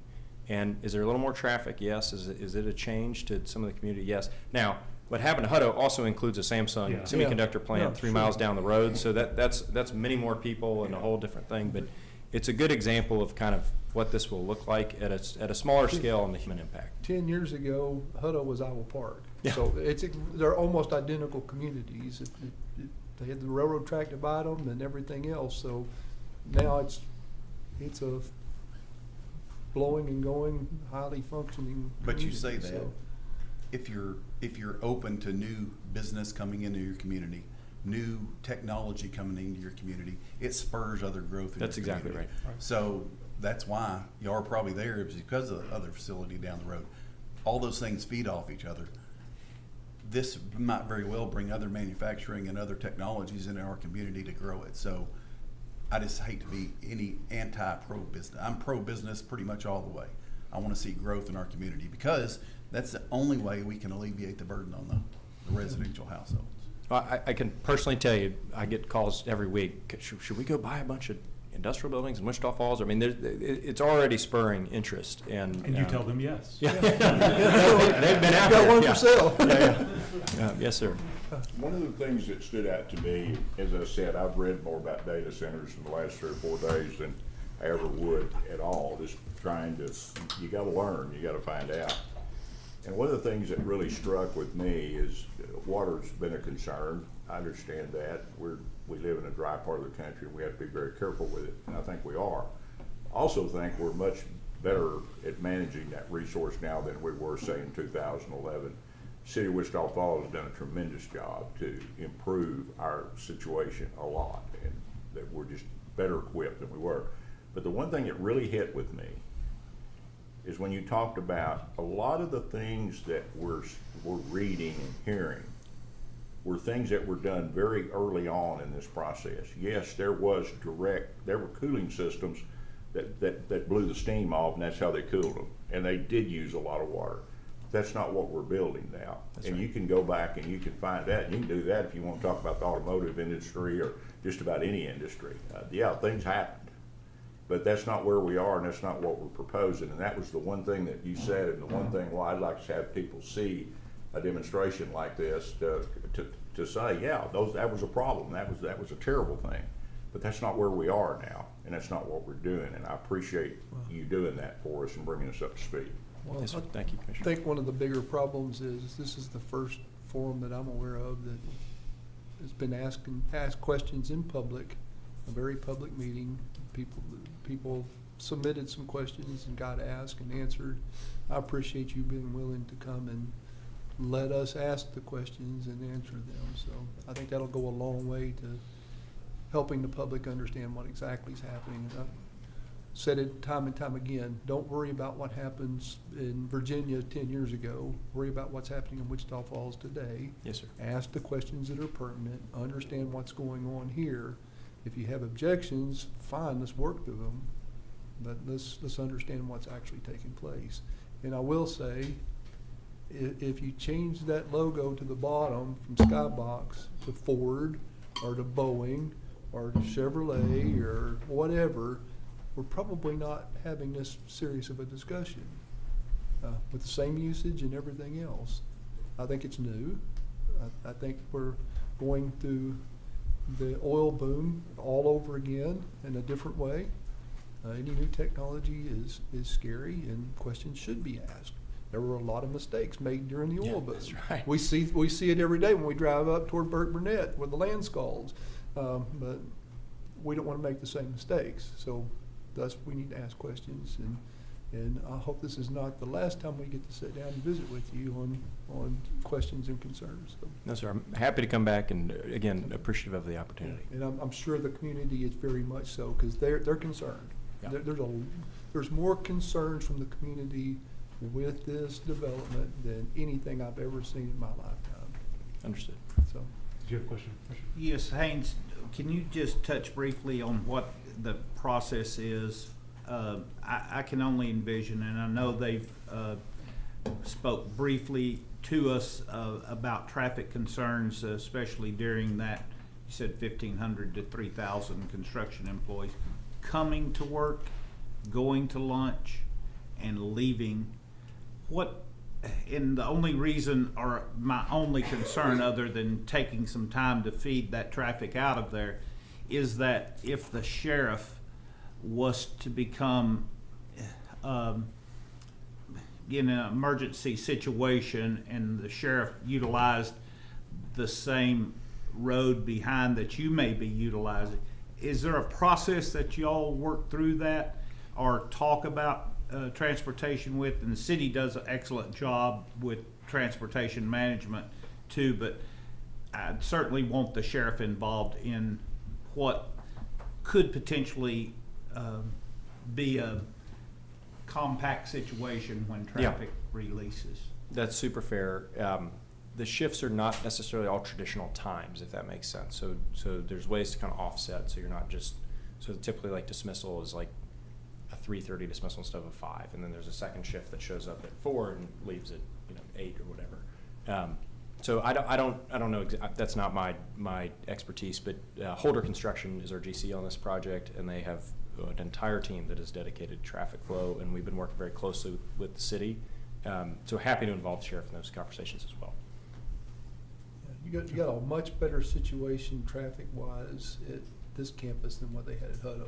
We don't have the railroad track you have to traverse to get into. That's right. Yeah. You've got decent roads on both sides, traveling north and south, so. but- Okay.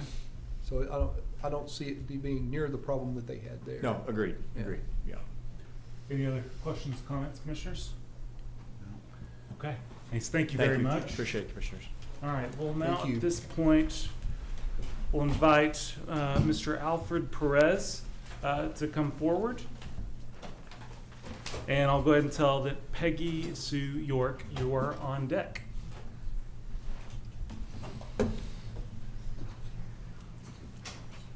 Mr. Perez, you've got a 5-minute time limit. I think that'll be more than sufficient, but give you that heads up. Thank you. Well, first I want to say, Commissioners, excellent questions. It really helped to answer a lot of my concerns, but there were a couple things I wanted to get some clarification on. And he just left, did he not? No. Raise No. your hands? Okay, so just to clarify a couple things, I've heard some very dispersed numbers on the number of employees that will be here during the construction phase. In the county commission, in the City of Wichita Falls Planning and Planning meeting, they mentioned between 7,500 and 10,000, and then today I'm hearing between 3,000 and 5,000. Can you give us some clarity on that? Yes, sir. It should be somewhere between 1,500 to 3,500, but it depends. It's not going to be, this campus is not of a scale of like Stargate where you get 7,000 employees a day walking on the site. Okay. And then also related to employees, what is the number of full-time employees that will be at this facility once construction is completed? Right now, we're estimating between 50 to 100 per building. So it doesn't scale by megawatts necessarily, but it does scale by building. So imagine 600 at the most and 300 at the least, something around that. Okay. Can I ask a clarifying question on that? That's Skybox employees. Will there be any other employees from the tenants? The tenant will also have employees there. Depends on the tenant how heavy that could be, but that number roughly includes usually tenant count. Sorry to interrupt you, but I just want some clarification. I won't that's a dock good you that question. time. Would like to reclaim my time. For those of you who watch CNN, that's a joke. C-SPAN, excuse me. So, and one last clarifying question for reassurance is the water, once it's pulled from the water supply and used in your system, it'll recirculate with an average annual loss of 2%. When that water needs to be replaced, the chemicals that are added, the PFAS, the anti-corrosives, ethyl glycol, which should be used for making sure it doesn't freeze, although that seems unlikely, but would be 100% trucked off-site and would not be reintroduced into the City of Wichita water supply. Let me get a firm confirmation on that, on how we actually recycle. I don't know that we've got to think when we've actually discharged an entire system. Typically, again, all you're losing is evaporative cooling, so all you're doing is topping it off. I need to get the specific answer of how we drain it. I know we've had an issue on a system where we had to drain it and truck it off. That's the only example I'm aware of. So let me get back to you with a technical response. Because that would be, my biggest concern is the damage, because in Wichita Falls, obviously, we completely recirculate all the water and reuse it, but it has to be treated, and currently there's no, as I understand it, there's no treatment for PFAS or hexachlorine valence or any of the other chemicals that are put into the water to treat it. Okay. So, and one very last question, and I'll make it brief, is transparency and accountability. The numbers for water consumption, power consumption, are these going to be produced on a regular basis, and will they be made available to the City of Wichita Falls, county commissioners, and the general public? The water use and sewage use will be through the City of Wichita Falls, so they will control that meter, and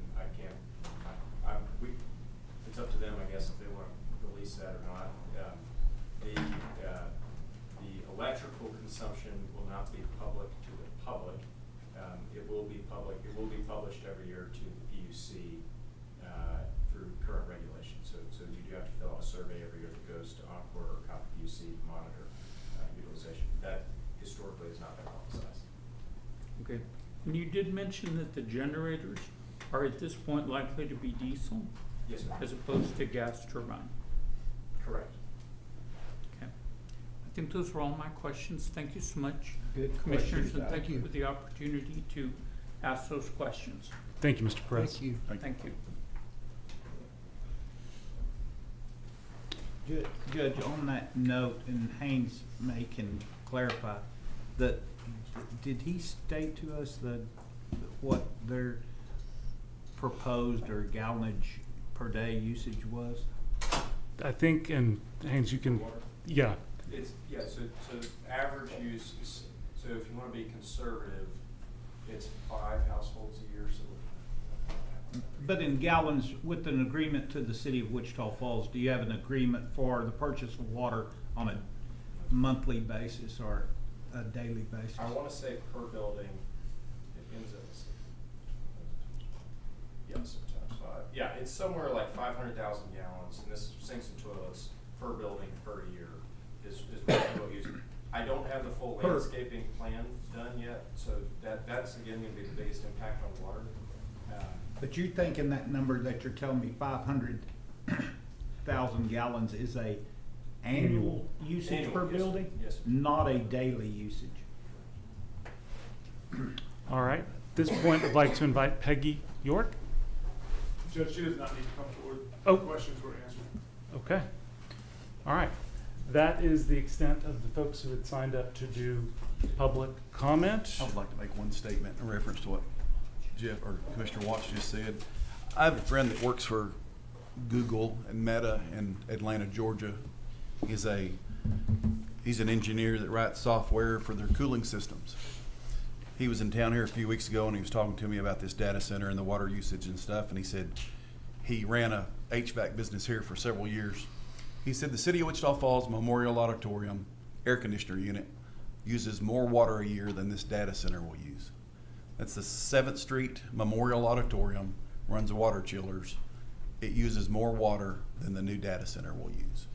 And that's coming from the guy that designs these HVAC systems. He said the technology has improved so much through the years, and he said technology is changing from facility to facility, not only facility to facility, but we were told this in Hutto. The first building they built, they've already changed and have new technology from the time they're building their second building. So a lot of these complaints that we have about water usage and stuff is old technology that's not even going on right now. So I'm just throwing that out there as a statement to kind of address how little a water use will be. Okay. All right. Any final comments, statements, questions, Commissioners? Again, I just appreciate you coming and answering questions. It's been kind of long overdue to get this out in the public, so I'm sure the public appreciates your time as well as I do. Judge, we appreciate everybody being here. Yeah, absolutely. Has an interest in it. It's- It's great. I wish everybody came to commissioners meetings this Yeah, much. absolutely. We'd much rather have you here than, Yeah. We even And had a ask city you questions. councilor here. Yep. Welcome. Glad well, we you're had a here. commissioner of city council, so they had to Yeah. trade. I'll just close this by saying a couple of things. First, every single one of these projects is different, and its effects on its community is different. What the community wants is different. Its location is different. You start lumping everything in one general box, that's where things can go a little haywire. From everything that I have seen, both Ford Wichita Falls and the city of Wichita Falls did a lot of homework in finding a good partner, getting some information ahead of time before they got this far down the road, and has a good partner in Skybox. There's so much that's still out there and unknown because construction hasn't begun, but there's a lot of money and a lot of time at stake here to make sure that it is successful. And I share Commissioner Fincannon's remarks from earlier, which is I personally am tired of having not grown during my entire lifetime in the city of Wichita Falls and in Wichita County. We all want responsible growth, and we all want good growth. And to me, it looks like that's what this is. I also am extremely excited to see this amount of public participation and input, and being here to listen to the conversation. And finally, I do want to thank the Skybox folks for coming out and doing this. And I'm going to guess it's not the last time that we have discussions with y'all and hear from y'all on a public level. So with that, thank you very much. we will move along to our next item. There may be a lot of folks who are here for that item and who want to, they don't care to see the rest of what the Commissioners Court is doing today. So at this point, you're welcome to stay, you're welcome to go, and we'll give a minute or two to clear before we go on. Thank you all very much. Thank you. I thought Matt was going to get up. Don't tempt me, Judge. We're going to be thinking about that for a while. Kept thinking we'd get somewhere, and we never did. Oh, that's for me, thanks. Made me nervous. I am going to put it on the agenda for next week. Look out here. Bathroom. You and me both. Look out. It might be a good time. Yeah. So, if you need to go, go. Now's the time. We're just getting started. Yeah, we're not.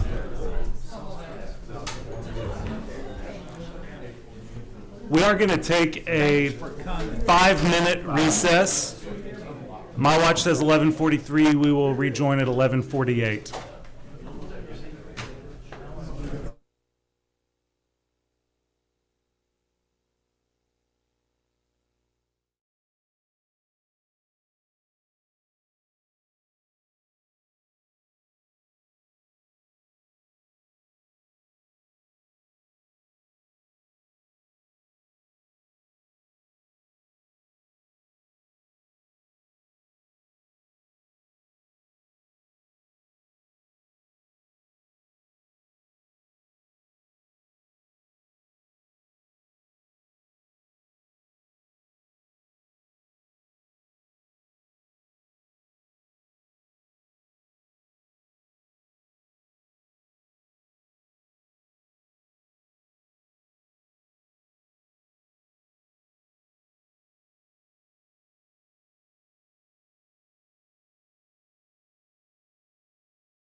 All right, it is 11:48. We are back from recess. Let's move along to item 3, which is a discussion regarding funding options and potential alternative uses for available balances within the reserve for self-insurance. I'm going to ask Mr. Davis to quickly explain the reserve, what it is used for, the current fund balance and the funding streams that did go into it, currently go into it, though that's not really an issue. To kind of talk to us about what the reserve is and where we are, so we can have a discussion about what's next with it. Matt, do you mind? Absolutely. So in November of 1986, the Commissioners Court created a reserve for self-insurance fund. At that time, we moved approximately $1 million, it was $1,118,000, over to cover the bonds for the county clerk and the district clerk of Wichita County. That program was then set up to be funded through collection of fees through the district clerk and the county clerk of Wichita County until it reached the $1 million to fund the program itself. The transfer at that time, whenever we reached the $1 million, should have been transferred over. You mean transferred back to us? Back to general fund. We fronted the money. Yeah. Okay. And so, fast forward to today, we had still been collecting those fees despite having exceeded the necessary amount for the bond, and we have also since used Hickenbotham for our county clerk and our district clerk bonds. So as of right now, the balance in that fund balance sits at about $4 million. The general fund was never returned the $1,118,000, and we have discontinued the use of that fee in the district clerk and county clerk. And we need to figure out kind of the next plan on what to do with those funds and to also determine if we want to refund that back to the general fund.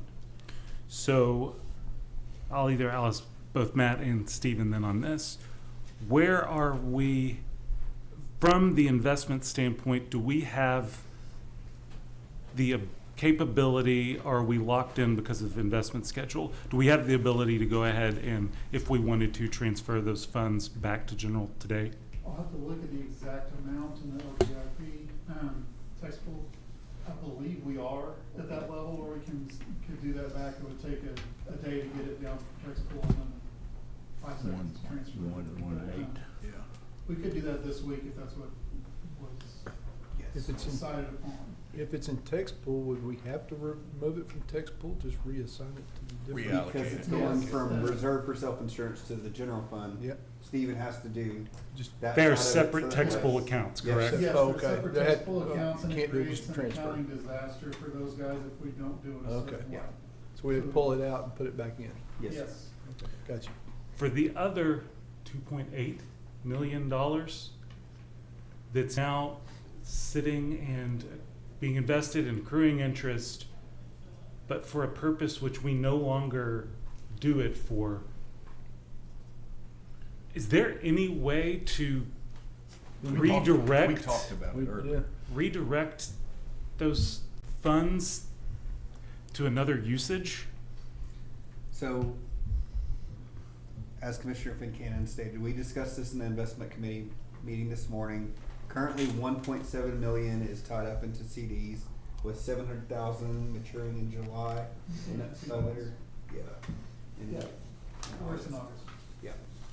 And so, I think that the bonds for the elected officials that those cover, the district clerk and county clerk will set to pay next year. So I think that it needs to be reevaluated closer to the end of this year on how those funds can be expended. Any interest earned on those funds, I haven't looked up the full statute to see, but we would have to calculate the interest earned from 1986 to current on if we can move back any interest earned on the 1.118 and see if that can be returned. But pretty much you can't use it for anything other than that. It's a So dedicated fund. my whole thoughts was, and this is what I said to the investment committee, then let's go back, if we can't move it anywhere, Then we let's should use use it for it. what it was Use it designed for. for. I don't and quit understand. paying Higginbotham and be self-insured for those bonds. Yeah. Because if something were to ever happen and we did pay out, let's say there was something happen and we paid out our actual max loss, at that time, then we could go back to the private sector for the bonds. But there's no reason to pay, right now we're paying $4,300 a year for those bonds. No, $4,300 for 4 years. 4 years. 43, Not a great deal of 4,400. It's money, not a great so- deal. It's like Right, a little but over it's still- 1,000 a year. But we can sit on that money, collect interest on it, and utilize it to save those expenditures. So, Does that premium buy us any protection above that? No. It does not. No. There's there's no high, make sure that we have enough money in that account Yeah. that covers the max of what those bonds cover now. But if you stop and think of it, and this is what I said, any insurance company, if you have a loss, they're gonna first try to fight it and not pay it. Yeah. So. To a point. They're not gonna wanna pay on a payout. That's just what insurance companies do. So if you can't spend it for anything else, spend it for what it was intended to be I used was for just and thinking save there the might be some taxpayer kind the of money. balloon over the top Well, of that. I know, but Mickey, you're only saving $1,000 a year per. But we can't do Yeah. anything We can't do with the money. anything with it, We so- can't spend it, we can't move Why? it anywhere. Why? Because the way it was collected. It was collected for that purpose. The social So, revenue if it was fund. collected for that purpose, we talked about it, you can't use it for anything We don't else. even have that purpose anymore. That, Right, that's why you can't. No, what I'm saying is, we did away with the fee. Why, what tells you that it can only be spent for that purpose? Those- What the law statute. says The that the statute is clear to the fact that only the money collected can be used for that purpose? Yes, Yeah. sir. And that's why it was put on pause in the Odyssey justice system. But Jeff, looking on the bright side, we can still collect interest on the money every year, and we still saving ourselves $4,400 every 4 years. In fact, we'll be earning more. than Oh, that. we'll be Yeah. earning, Yeah. we'll be earning The more. It's interest just, would- That's what it's not hurting us to leave it there because we can't legally spend it for anything else.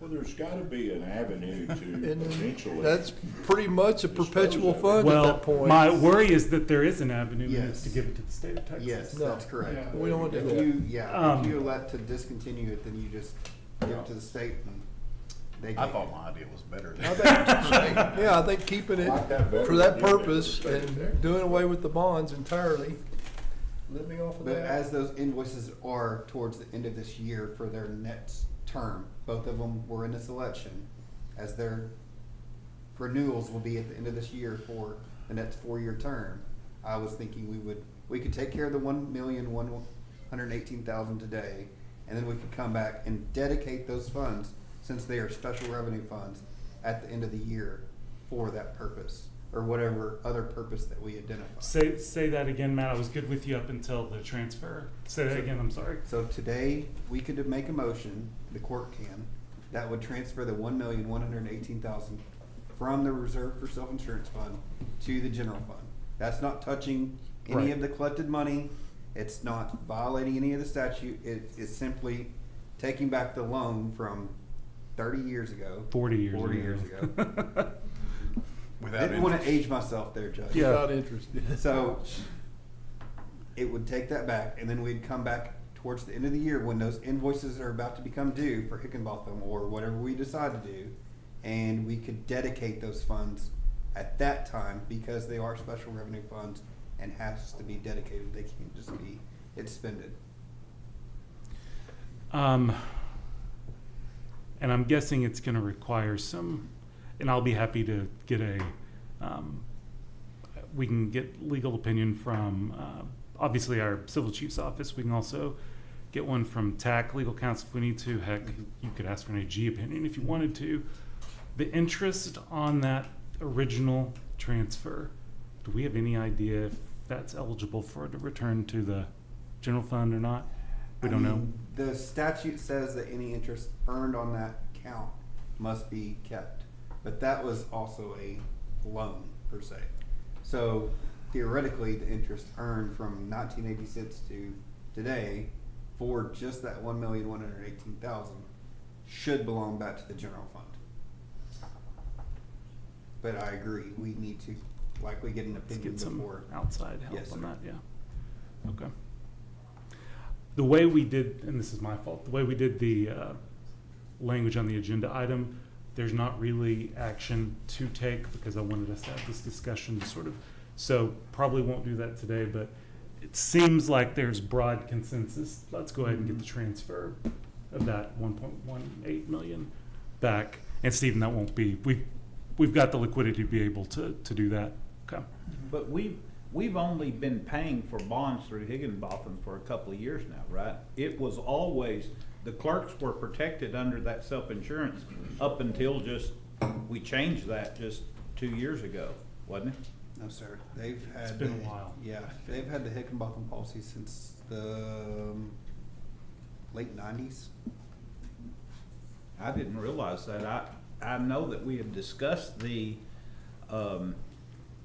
I know that we had for what?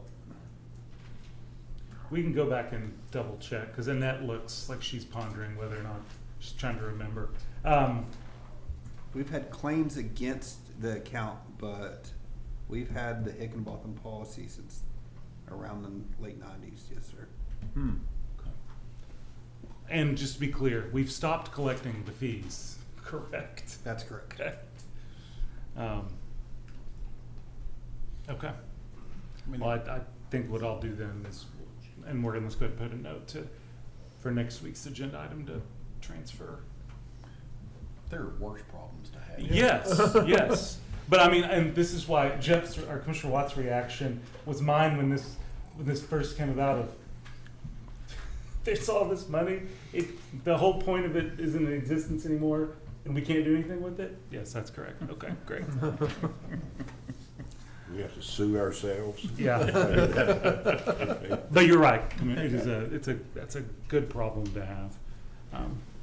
Any other discussion, comments, thoughts on this? Just to note, Judge, the $1,118,000 is taxpayer money from 1986. It came from the general operating account, was moved over. The rest of that fund balance in the reserve for self-insurance fund is not necessarily taxpayer money. It is money collected from our county clerk and our district clerk for fees from criminal cases. Okay. And interest. And interest, yes, sir. But the district and county clerk is not able to, the fees aren't able to be utilized within the office for other purposes in those offices. It's strictly for liabilities that are Liabilities or losses. So if the clerk was to come up $20,000 short, then it could reimburse that at the discretion of the Commissioner's Court. And you can't even use it to pay fees. That's what, you Well- couldn't use it to pay bond fees to keep it going like it is. You can only use it for that loss. Yeah. But I mean, there's two instances I know where we've have we utilized that money? Yes, sir. Yeah. Okay. Okay. Any other questions on that item? All right. Item number 4, discuss, consider, and/or take action to authorize the county judge to sign an amendment to the Wichita County Employee Health Plan regarding glaucoma, cataract surgery, and lenses. I need to actually explain this one a little bit. If y'all will recall, we had a number of conversations when we ultimately made the decision to move to the self-funded plan that we wanted that Blue Cross Blue Shield benefits coverage package, the actual benefits that the medical conditions, everything that it covered. We wanted to mirror that from moving to the new plan and what it covered. We had some challenges with some documentation towards the end of making sure that the Blue Cross Blue Shield plan documents that we got from TAC matched what we were going to do as part of the new plan. One of the things that got lost in translation there was glaucoma and cataract surgery and whether it was covered. It's funny, our elections administrator brought this to my attention at the time. I actually reached out to EBC to clarify, is it the same? We want to make sure that it's mirrored, and initially thought that glaucoma and cataracts had not been covered under the previous plan. And so when it got transferred over, those were excluded from the plan.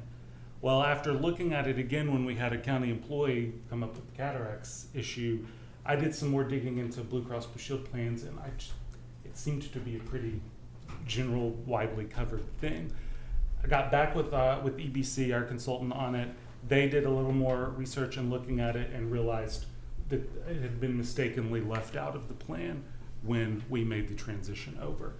So in light of all of that, to actually mirror the plan, which was our intent, I think that we need to have glaucoma and cataract surgery and lenses put back as a covered benefit under the plan and made retroactive to January 1st.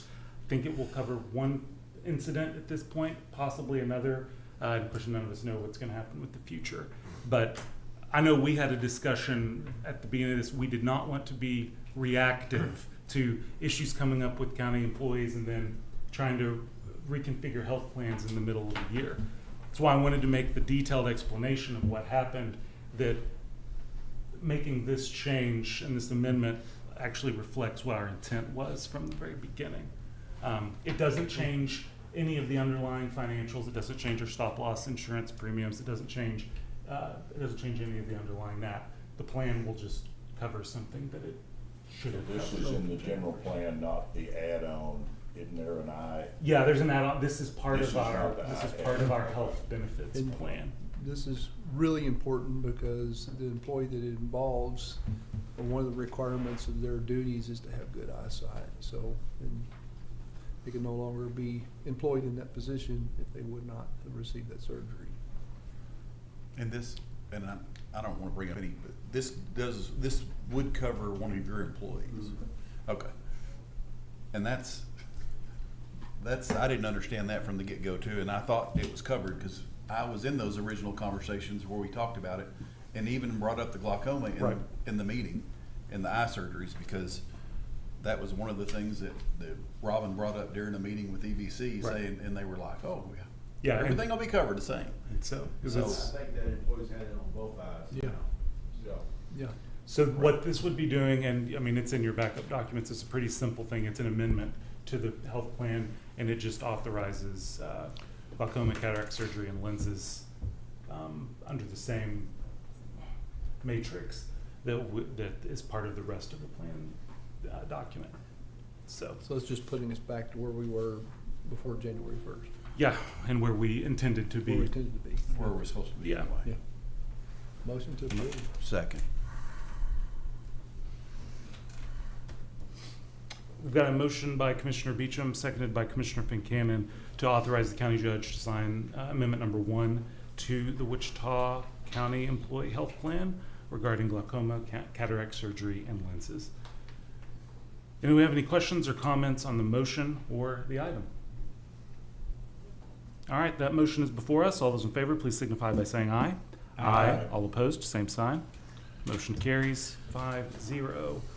Item number 5, discuss, consider, and/or take action to approve termination of the Amoresco agreement and authorize the county judge to sign the termination agreement. So, everyone, we authorized the payment of the year 6 survey for Amoresco. I'll give shout out, I don't think he's here, I'll give a shout out to Ricky on this one. When we invited Amoresco to come back and try to get our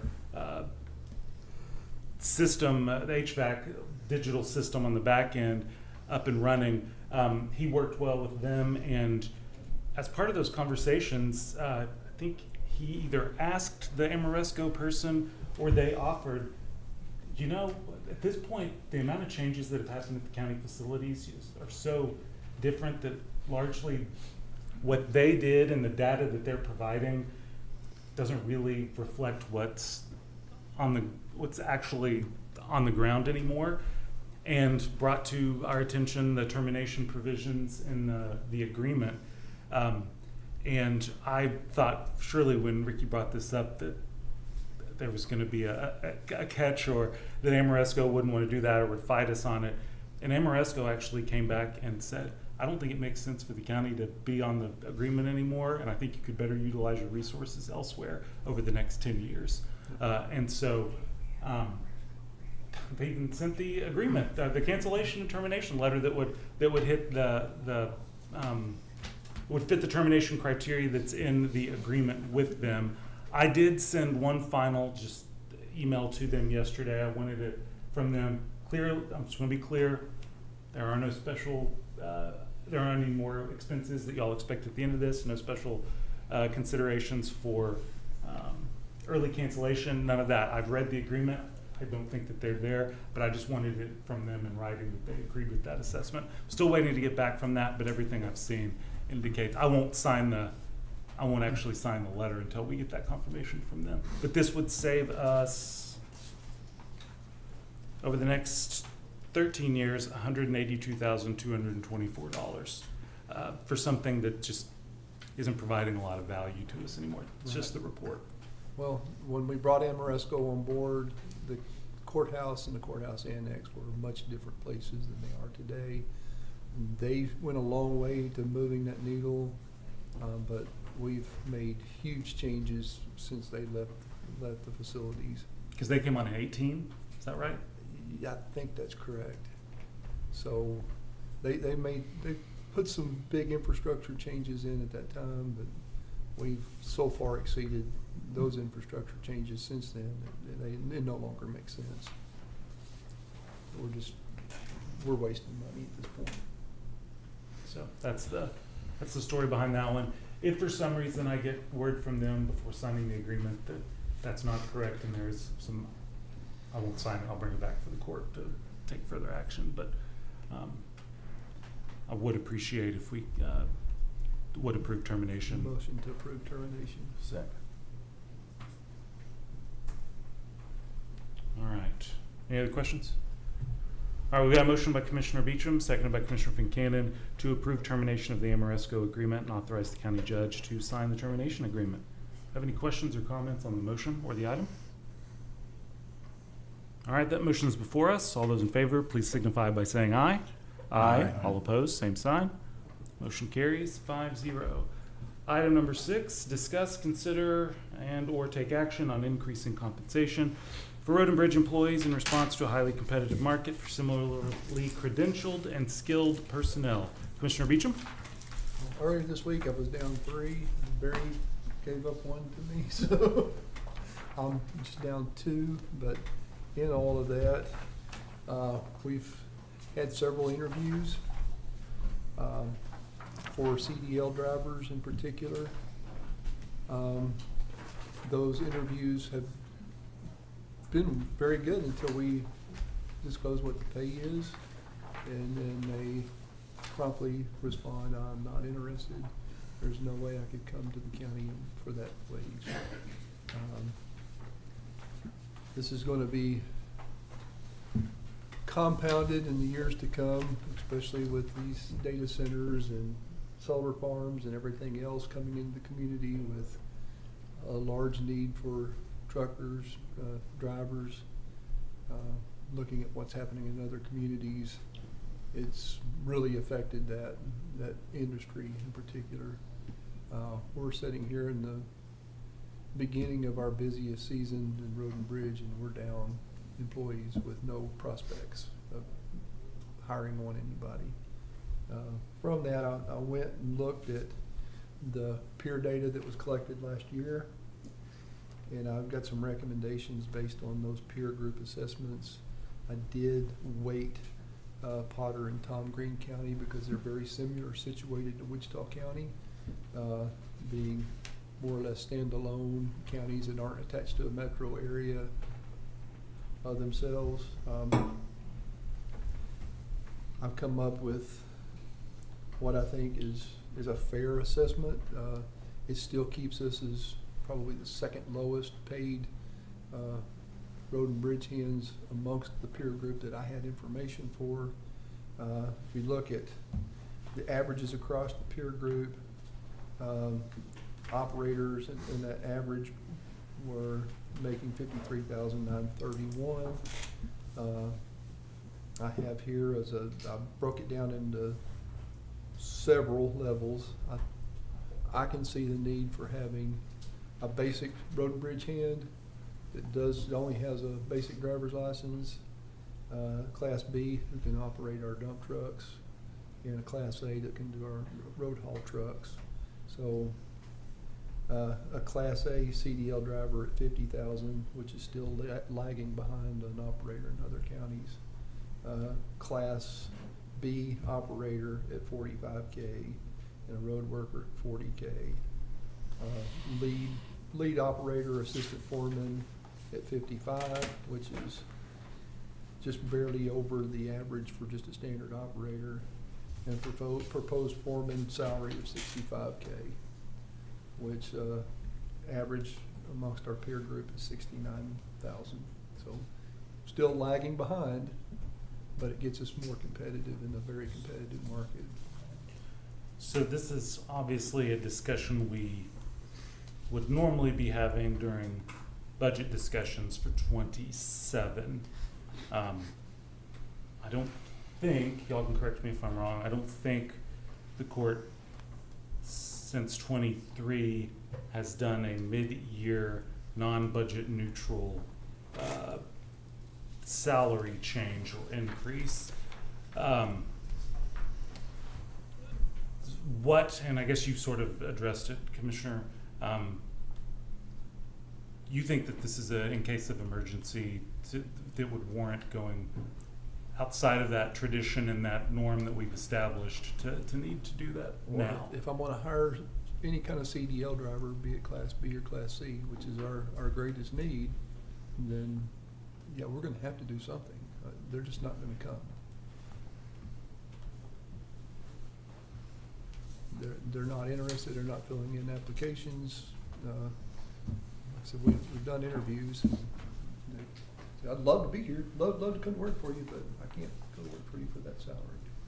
So just some running the numbers ahead of time based on Commissioner Beecham's proposal. You'd probably end up adding, when you include the benefits change, it'd probably end up being about a $30,000 increase overall to all of the road and bridge commissioners' budgets if y'all were to bring in those max salary increases and actually apply them. Just as a data point for y'all to consider. I would like to say something too. I actually interviewed a Clay County CDL operator that works at one of the precincts over there that wanted to come to precinct 2 in Wichita County. My starting wage that I could offer him was $17, $18 an hour. He was already making $23 an hour in Clay County. And I realized it's hard to compete with that. That all being said, I have full intentions to fight very strongly for my precinct guys during budget season and get some substantial raises, because the precinct guys have been left behind. Even compared to all the courthouse positions since I've been here, they're lacking way behind. We are getting further and further behind. I have been a constant advocate of not changing things during the middle of the year. Everybody knows that. I think it should be done during budget season. I realize there will be some struggles getting through till that time. That's just my personal belief. If you're going to compare every job that we have in the county to the outside world to try to adjust pay, we can never get to the end of it. It'll never work. But there again, I'm only one vote in this. That's just my opinion. I do realize it's a struggle right now to get through this. We're going to have to face it at some point, but I just wanted to throw that out. So for each of your precincts, how many CDL drivers do y'all have right now? Well, I have 6 employees and all but one of mine is CDL. Okay. Class A. We have 2 less than we had a few weeks ago. I think we're full CDL. Okay. Everybody that's there. It's just, we can't do much without a CDL driver's license because everything we've got requires it. So that's just become kind of the standard. What is your count, Barry? You have 4 or 5? 4. 4 the CDL. Jeff, you have 5 CDL? I have 5 CDL. And I have 5 CDL. And Mark, what are you at right now? All of them are CDL. Okay. And you have 4 right now? Yeah. Okay. And I do have somebody that I could hire doesn't have a CDL, but that's a job requirement at this point too, so. It's a job requirement within a certain amount of time. It's not to hire Yeah, them. but he's not gonna be able to get there, but I can certainly put him on a tractor, operating tractors, because that's what he's come from. And I ran for 2 years lacking that, so.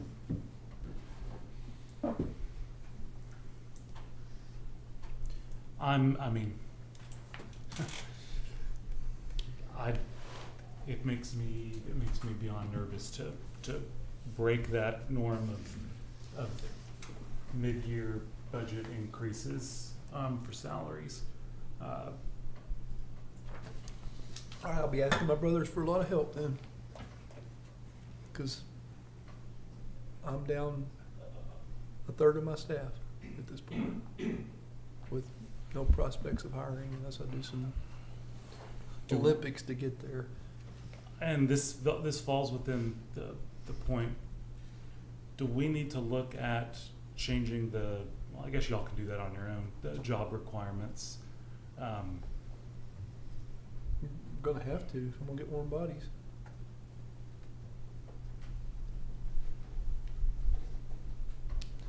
Like what, Jim, what did you mean? I mean, Because I think right now it is a CDL requirement. We're being on the path to getting them. Is a requirement of the job. If we need to. That's why I staged out my Modify that, proposal the right. way it is, so if we have a viable candidate that does not have a CDL, we can go ahead and hire them, and they can work their way up or stay as an operator, and their pay would reflect that. So we don't have a structure currently that would address that. yeah, I mean, to me, I'd just hire good people that can go past the class. Now, you know, we've ran out of that scholarship. Yeah. And so, cost me the last guy $4,000. But it happened, without a bobble. It went real smooth and quick, and he got his CDLs through Dusty's program, and it was What really was the timeline on that, Jeff? I can't remember. 4 weeks, I think. I've seen it or something like that. And so, which he was an excellent equipment hand and came with a little experience, but he just didn't have a CDL, which more people probably would, but since the laws changed on that, it's made it sluggish and slower to get your hands on one. Very so. difficult to achieve anymore, and it Yeah. comes with a premium. And I do 100% support changing the policy to where you don't have to have that.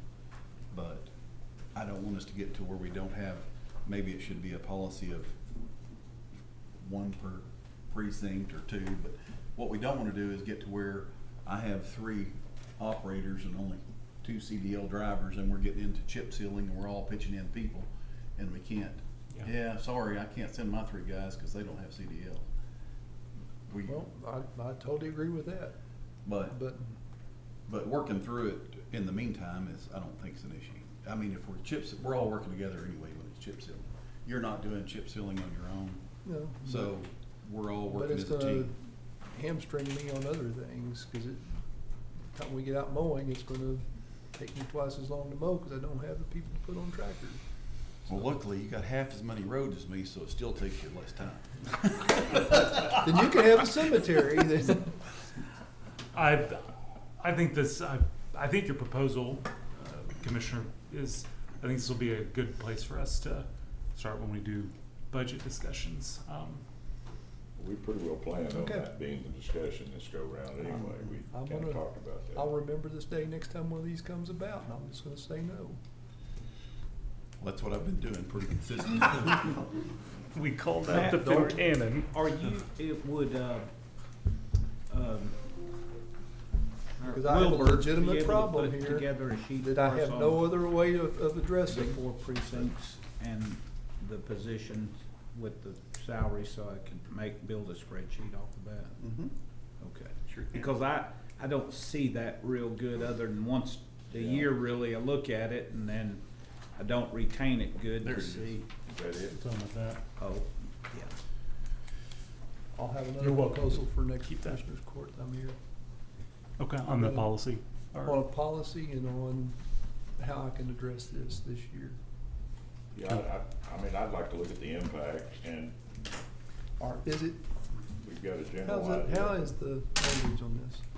Do what? How's the language on this? It's discuss, consider, take action on increasing compensation for road and bridge employees in response to a highly competitive market for similarly credentialed and skilled personnel. I'm gonna drop one of my positions for this year, so, and reallocate my funding as necessary, and we'll bring that position back under next year's budget. I'll make a motion to approve that as a neutral move, so I'm gonna drop to 5. And that way I can hire who I need to hire. You're making that motion right I'll now? make that motion right now, that way I can actually do something, and get somebody on board. Okay, for both Morgan and my sake, do you mind repeating that motion? Yeah, that I wanna drop my personnel for this year only down to 5 and reallocate the money, to those positions as necessary. Do you mind if I have that? So you're wanting, I'm trying to understand this, so you're wanting to change the pay for this year I'd only? rather have 5 than 4. No. I I'm can't just get to trying to, I'm 6, trying to so- wrap my head around it. You're wanting to change their pay for this year only, and then at the end of this year, they go back down to that No, other pay. no, we're gonna Well, address all their pay. that's if they're, We're if gonna it's address done all during their budget. pay, and then we'll just, whatever the cycle's out at in the next budget, we'll deal with it then. I know you're wanting to do something today. This is a little bit Yeah, you can do it. seat of, I mean, yes. Which position are you getting rid of? Whichever one is vacant, so I'd have to. I've got two vacancies. So you're gonna take 45,000 and reallocate it amongst your 4 employees, Amongst 5. 5 employees? Yeah.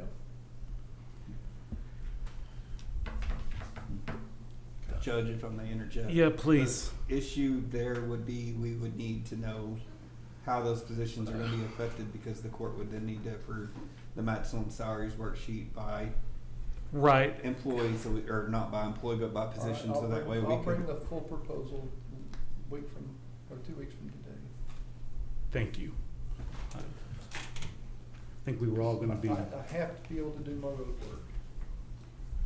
Is there a possibility of hiring a temporary position? That is that something. We no tried that. Benefits We- until you can get through that? We've tried that. I Higher can't pay? even get a summer hire because of the summer hire level that we pay at. They laugh at that too. Well, I'm just thinking, you're not giving benefits, so you could get better pay until you get through this till next budget year. It's within the scope that if Commissioner in the court wants to approve it, that's something that can be done. Will you make a note for, not next week, right, Mark? Right. Okay, for 6/2, okay. All right, do you withdraw your motion then? I will withdraw my motion, but I have to be able to get my road work done. I can't do it before people. Okay. And I'm sure that precincts 2, 3, and 4 stand ready and willing to lean in during the next couple of weeks while. And I've got to back up here a little bit. I've been operating with 4 people for the last year. What's the road mileage of Yeah. precinct 1?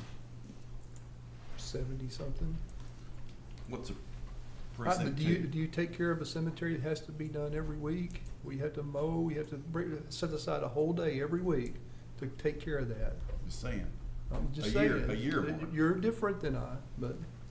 Correct. And on that year, how many times have I sent people out to help you when you were down? When? All the time.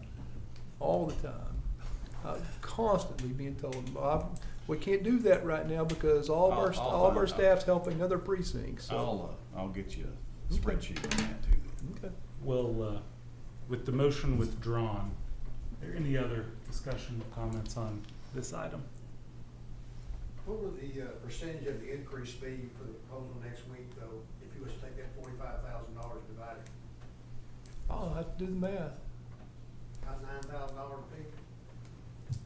I know we seem to do that often around here, don't we? We sure do, Mark, but it's funny who we do it for and who we don't do it for. Yeah, we got some really working guys out here that are busting their butts in the heat all summer long. I'm not debating that. and we're- I'm not debating that. And we don't have a proposal in front of us to get those numbers Okay, to. that's fine. Probably 12 to 15%, but that's going to all be contingent on what's offered and what the court approves. And I don't think that it's constructive for the discussion for today's item. So, And I think that, you know, like on ours is a little bit deeper or more thought, because Tommy, ours is using that road and bridge fund, which we tapped out on as our rate lowers, you know, and we don't allocate a full budget out of road and bridge with the road and bridge fund. We pull a little from the general fund, and so, I mean, that the foundation needs to be kind of secured a little bit. I'm all for our guys making decent money, but I want to understand where that, you know, the foundation of where the money comes from, because road and bridge is just outgrew what we collect in road and bridge tax. and that's why we normally have these discussions during budget season, because there's a lot of moving variables and we need those numbers in front of us. I want to make one more other statement. Mark's proposed money sheet here is probably 100% rock solid. His numbers that he has proposed here, I agree with 100%. Our road and bridge guys do need a raise. They haven't got a raise since I've been in office. A No, substantial raise. that's not, yeah. No. I was supposed to say every year it's No, been- they've had their cost of living raise, but what has happened is the road and bridge, that no different than the attorneys, no different than anything else. Their competitive salaries in the private sector have grown exponentially compared to what we're paying. So I 100% agree with Mark on his proposed money. Once again, I'm just trying to be consistent in the way I address that. Right. Okay, with no motion and no action taken, we'll move along to item number 7, which is discuss, consider, and/or take potential action to change the financial advisor for the interest and sinking fund and designated investment officer to invest all available county funds for 2026 in accordance with the county investment policy. I'm not sure, Commissioner Finken, was this your item? It was. Okay. And the reason for this is a multitude of different reasons, and I think several, and today has not really been one of them. We have the treasurer sitting here in the office. We had a budget meeting earlier today. It's been great. He's Investment meeting. I mean, an investment meeting, not a budget. Investment meeting earlier today. This was to address some complaints, some things that have happened, and I'll start just by saying that there's a lot of things that aren't brought to light. I don't want to negatively say anything about any person or any department, but sometimes this particular department, in my opinion, lately has been kind of falling behind. Don't know what the reasons are really. I don't personally know Stephen. I don't personally have anything against him. I'm just talking the office in general. There's been several things that have happened involving, I'll go so far back as a fine to the IRS, where the county had to pay $50,000 on a fine for something that I believe was, if you go back and everything, it was something that he failed to do or failed to keep up with. No, actually, that was because it wasn't paid the week before I took office. Okay? And then built until we found out about it from the IRS 6 months later. Okay. So I'll keep going. Go ahead. All right. It's a singular event, Yeah. It's and been then it paid was on- hidden from us for how many months? It was hidden from all of us by the IRS. We didn't find out till 6 months. No, when you later. found out, how long was it then till the commissioner's court found out about it? Because there was quite a while there, months. I think that the auditor's office was working on getting it knocked down because of the fact that we. So this was a single incident that you were involved with. That, No, I wasn't involved in that. It happened before I got here. but when you And found I out wasn't about even it, told you about found it. out about it as a Wichita County treasurer representing the Wichita County people. Did you or did you not bring it to the court when you found out about it? I found Yes out or about no? it I the same mean- day you did. It was Okay. brought to court by the auditor's office, not by me. All right. And this was already used as ammunition. This is against just previous auditors, this so- is just backing up. This is just I just started somewhere. Mhm. I'll go back to saying this. In fall of 2025, a CD matured from Tacoma Christian Committee. You familiar with that one? Tacoma Christian Committee. Credit Union, Texas, Tacoma Tacoma Community Credit Union. CD matured. You were the, How do we buy a CD from It was Credit bought it. He bought it, and he actually opened a bank account with them to hold the interest for. Wait, that was a different one. But yeah, it was against current policy for Sorry, sure. so when it we had a CD came, we shouldn't have had. right, but when it came due, did you go get it when it was matured and do something with it? We got it pulled out as fast as we could. We got it cut. All right, so it matured, and you, as the treasurer, didn't go down and get it taken out to put it into another CD. The court had to take action to put, to add Mike and Stephen had to go cash it out before it auto-renewed because you didn't get it done in a timely manner. So the court had to take action, and the auditor's office had to go and get that done.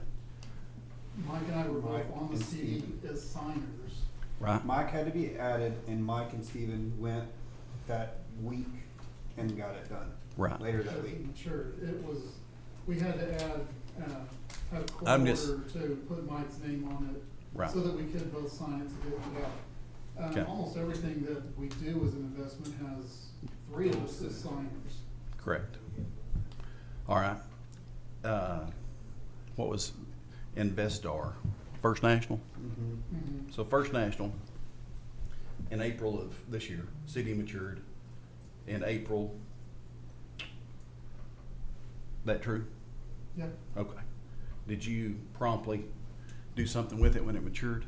I think I was out sick that week and, I believe it rolled over into another CD or competitive. Okay. bid. Well, that was, I think it matured on, what was the date? April the 8th? I don't have it. No, I do. I think the date was April the 8th. Yes, sir. All right. And when does it how long does it sit there in that status until you can do something with 10 it? business days, is that? I think that's right. Yeah. And I do that with my own CDs. I mean, if I forget, it's gonna auto renew. But it matured on the 8th. I believe, did the auditor's office contact the treasurer about doing something with that? Yeah, I believe so, yes, sir. By multiple different people in your office? Mike and I, yes, sir. Okay. It was brought to your attention. You didn't answer any emails. You didn't answer anything back on it. So once again, that CD, from what I've learned from the bank, what I've learned from the auditor's office, they tried to get a hold of you and tried to get a hold of you. Different people contacted you to do something with it. But yet this is a $2 million CD. 2 million, 2.2, something like that.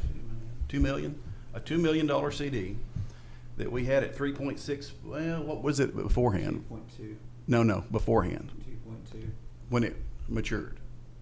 2.2. So it was at 2.2. Okay, and we were going to redo it at 3.65. I think is what it was. But that's the current rates. But because of your lack of doing anything about it, getting involved with it, taking care of your business, that's your job. It was Even rolled at 2.2. it auto renewed at 2.2 instead of 3.65, which cost the county potentially could cost the county a lot of money. A $2 million CD. It auto renewed for 2 years at that.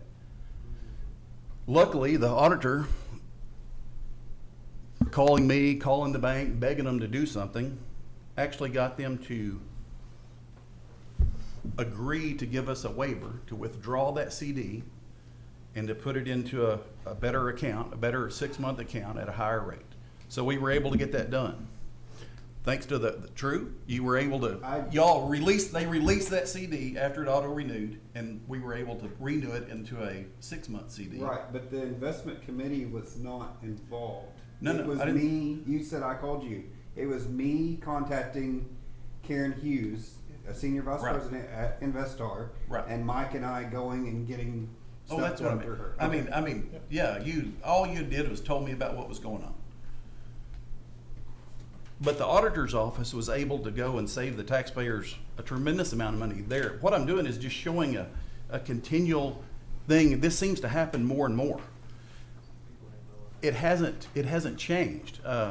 So I'm having some issues, not with you personally, but the way that you're running that office.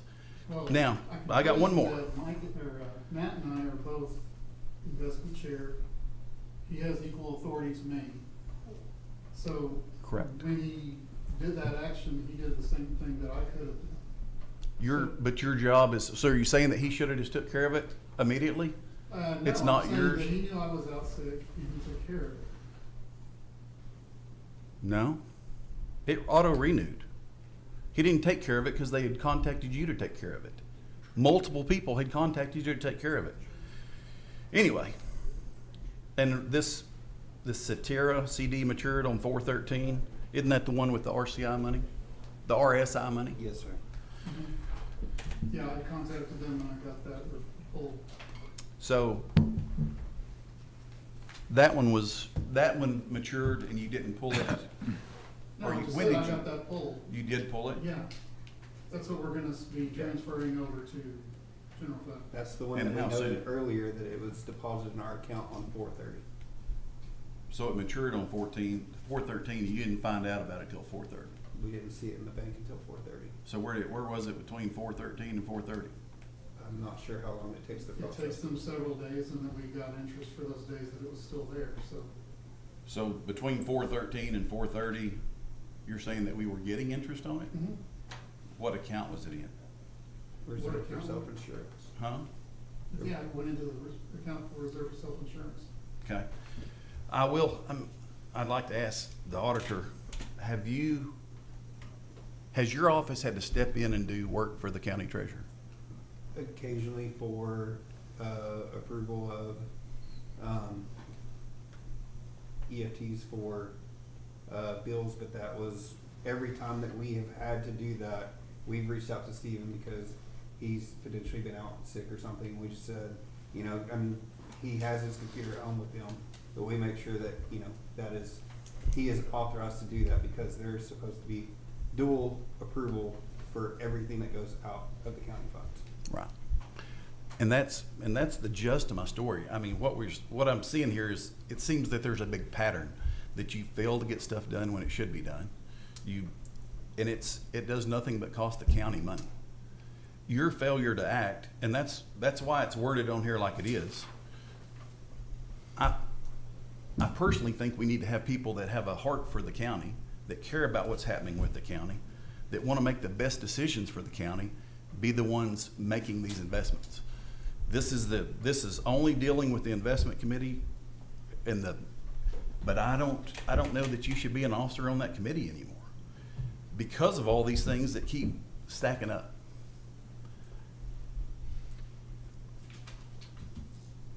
I agree. There should be checks and balances. You need to have two people at least take care of these investments. But it seems like this has just been ongoing. This is nothing that all these people in this courthouse have noticed. I mean, we all notice what's going on. We all hear about it. I just wanted to talk about it here in court, about why we continue to allow it. Don't understand. First, the only one that I didn't explain was the one that happened in April, and that was a mistake, and I admit that I made a mistake. I know politicians aren't allowed to do that, and every time I say that I did something wrong, you guys jump down my throat. But it does happen to all of us, and it ended up getting taken care of because we do have great help in the auditor's office. I think we have a better relationship between our two offices than any other county has. Second, I have had a lot more illnesses in the past 6 to 18 months than I ever had in my entire life. And it allows me to not tell you about all of those. But I have done as much as I could to make sure that they were filled in, that I gave them my authority when I needed to, so that we could get things done completely. And as far as missing opportunities, there aren't really any opportunities that were missed. The one ended up being corrected, so I'm not sure what that is. Plus, you're talking about the interest and sinking fund where there's not really enough money to do a long-term investment, and you guys were talking about lowering taxes on that anyway, so that we would use up that surplus. And the wording, in my opinion, the wording on this is a little off anyway. The wording on it, I'll be honest with you, my motion would be to have you not the official chair of the investment committee, not one of the two, appoint somebody else to that position. Because I think you lack I don't know, I don't think you're not intelligent, I think you're smart. I think sometimes, I don't know if you don't care about it, you don't think about it, I think didn't seem like you're always making the best decisions for the county. Whether that be personal or county, I don't know. And I'm not trying to get in your business. I'm just saying it doesn't appear that you are doing the right things for the county. And again, the only thing you pointed out that wasn't explained was the one that happened in April. And Well, a $2 million CD is a pretty big thing not to explain. I'm gonna just tell you, that's pretty big. it is. We sit up here and argue for 2 or 3 hours over a $1,300 bill. Oh, I've heard it, yeah. So, yeah, that is a big deal to me. It's huge. And I think people should know about what's going on. So, I'll leave it at that. If anybody else has any comments. So your motion is to remove the treasurer as one of the appointed investment officers? Yes. Okay. Is there no other Is other that- conversation wanted? Well, is that set up by our policy on the investment committee? Yes, sir. 11A. Our policy would have to be. Yeah, right now, I'll just read it. The 11A is the county treasurer and the county auditor act as the appointed investment officers, together with a member of the county auditor's office and 2 commissioners, which should rotate every 2 years, shall be members of the investment committee. Stephen, does your deputy does she have the ability to sign for you or to act in that capacity if you do get sick or if something like that happens? Not for investments. So. Okay.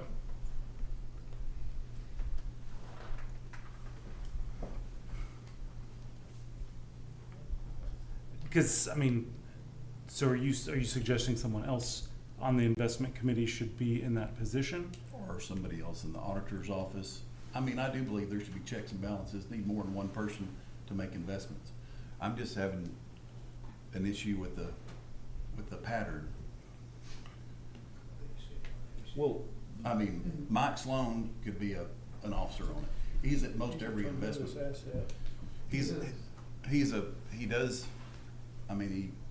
He's good on investment stuff. He's smart. He's quick. I'm a lead cheerleader in the Mike Sloan fan club. You should not have Both an in the same investment office. officer whose boss is also an investment officer.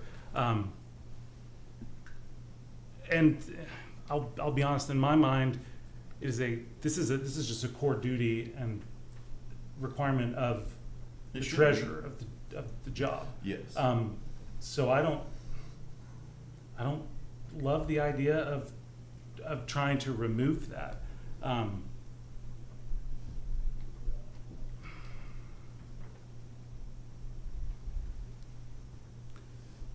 To this point, based on what you're saying, and I think that, I mean, Stephen, feel free to disagree with me on this if you had some issues with being sick, especially over the last few times, and so some stuff has been missed. Auditor's office caught it. That's part of the job. Have had to lean in and do some extra things to make sure that as part of that job they're taking care of stuff. To some degree, that's the check and balance is working like it's supposed to. I would argue that I think that let me ask you, do you think that your staff person right now, do you think that she's acquainted enough with the office and the position and the stuff to be able to find some of the stuff if you are unable to be there? Sure. She's actually the smartest person that has ever worked in my office. Does she I don't want to get into your business of inner office stuff, but has she Have you given her that authority and ability to do that? I'm trying to think of ways to address this without removing the county treasurer as the investment officer. I just don't So I'm like not that. sure the statute even allows that, but And regardless, if you were to remove him as the investment officer, then he still has to be a signer to the investments. Yeah. Yep.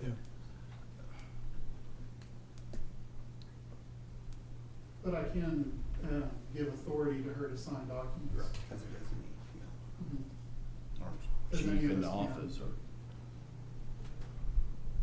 I'll say it's nice to have you in court today. it is. Yeah, I'd like to see more of that. There's very few things you need my opinion on, at least every other week. But we're all elected officials, and we should be representing the elected people that put us in these positions, and by not being here, At least every other week, this court is going on while payroll is being done. Payroll transfers, payroll being approved, all of that stuff that I'm doing in my office. And I guess that's sort of why I was asking the question about if, because it's a two-man operation in the treasurer's office. And if there's some places where she could to lean into that to free you up for other stuff. But again, that's your internal workings. I'm happy to read her into everything on the investment committee. The policy itself would have to be rewritten and then voted on. You guys vote on the investment policy. We're outside of the policy right now on a couple things that we'll address later. But I mean, we can have visitors on the committee. It's not just. Sure. Not, Yes. Reed Hutchins is serving as a visitor to the committee. yeah. And If they I'm have- paying for out of my budget for him to go to the investment Yeah. session in June. But And I would to encourage Stephen's the same point, for her. what he's referring to is that we haven't had a rotation of the commissioners in the past few years. I've only been back since 2024, and since that time. We changed it from Commissioner Watts to Commissioner Fincannon. Was that last year? Yeah. Couple of It years. was in maybe. 24. Yeah. So we're coming up on that Yeah, one of time them if we would come haven't off done in it. But 27. And we didn't change when you came on because I believe Judge Gossam had been on, but you were on too much at the time, so you didn't want to take that part over. right. And we And still address it don't. every year. We all ask, does anyone else want to do it? And there's 3 of us that have gone through the training. Right. So, It says which should, it doesn't say Shall. requires. yeah. But There's, Jeff, is yours is not, you haven't kept up with your certification in I that. didn't go to school. So haven't you'd have gone to school this you'd have year. to go back. I'd have So- to go back to. Well, and we can, I mean, that's It's not a really- requirement, but it's definitely needed. Recommended. And we can tackle that discussion as part of a separate one. I mean, texted with Stephen last night about the need to rotate, and I think he was gonna put an action item on for. Well, I mean, A that's week or where two, you but- see it the best, and that's what I kinda thought is that we should all split up the duties, you know, so it's not a bad, on there, any one person, because the extra hours, I mean, we have to go get the extra hours, or should. Yeah. And you have to maintain them. Stephen brought up a deal there that I wanna ask, either you or Greg Hawkins. On the financial statements for the county, are they up to date on the website right now? They should be. I I think know they we are. sent them a whole bunch of documents to update it. I haven't checked this week or whenever, but they should.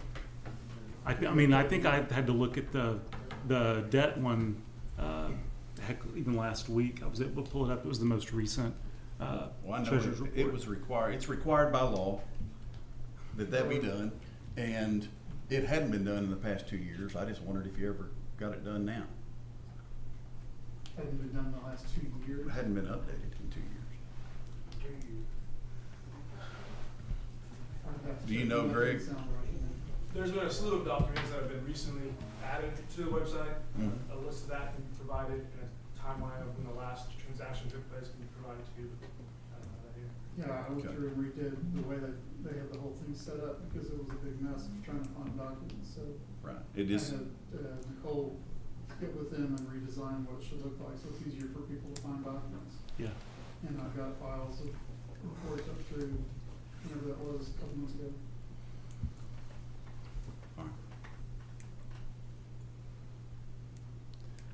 So the motion is out there from Commissioner Kincannon to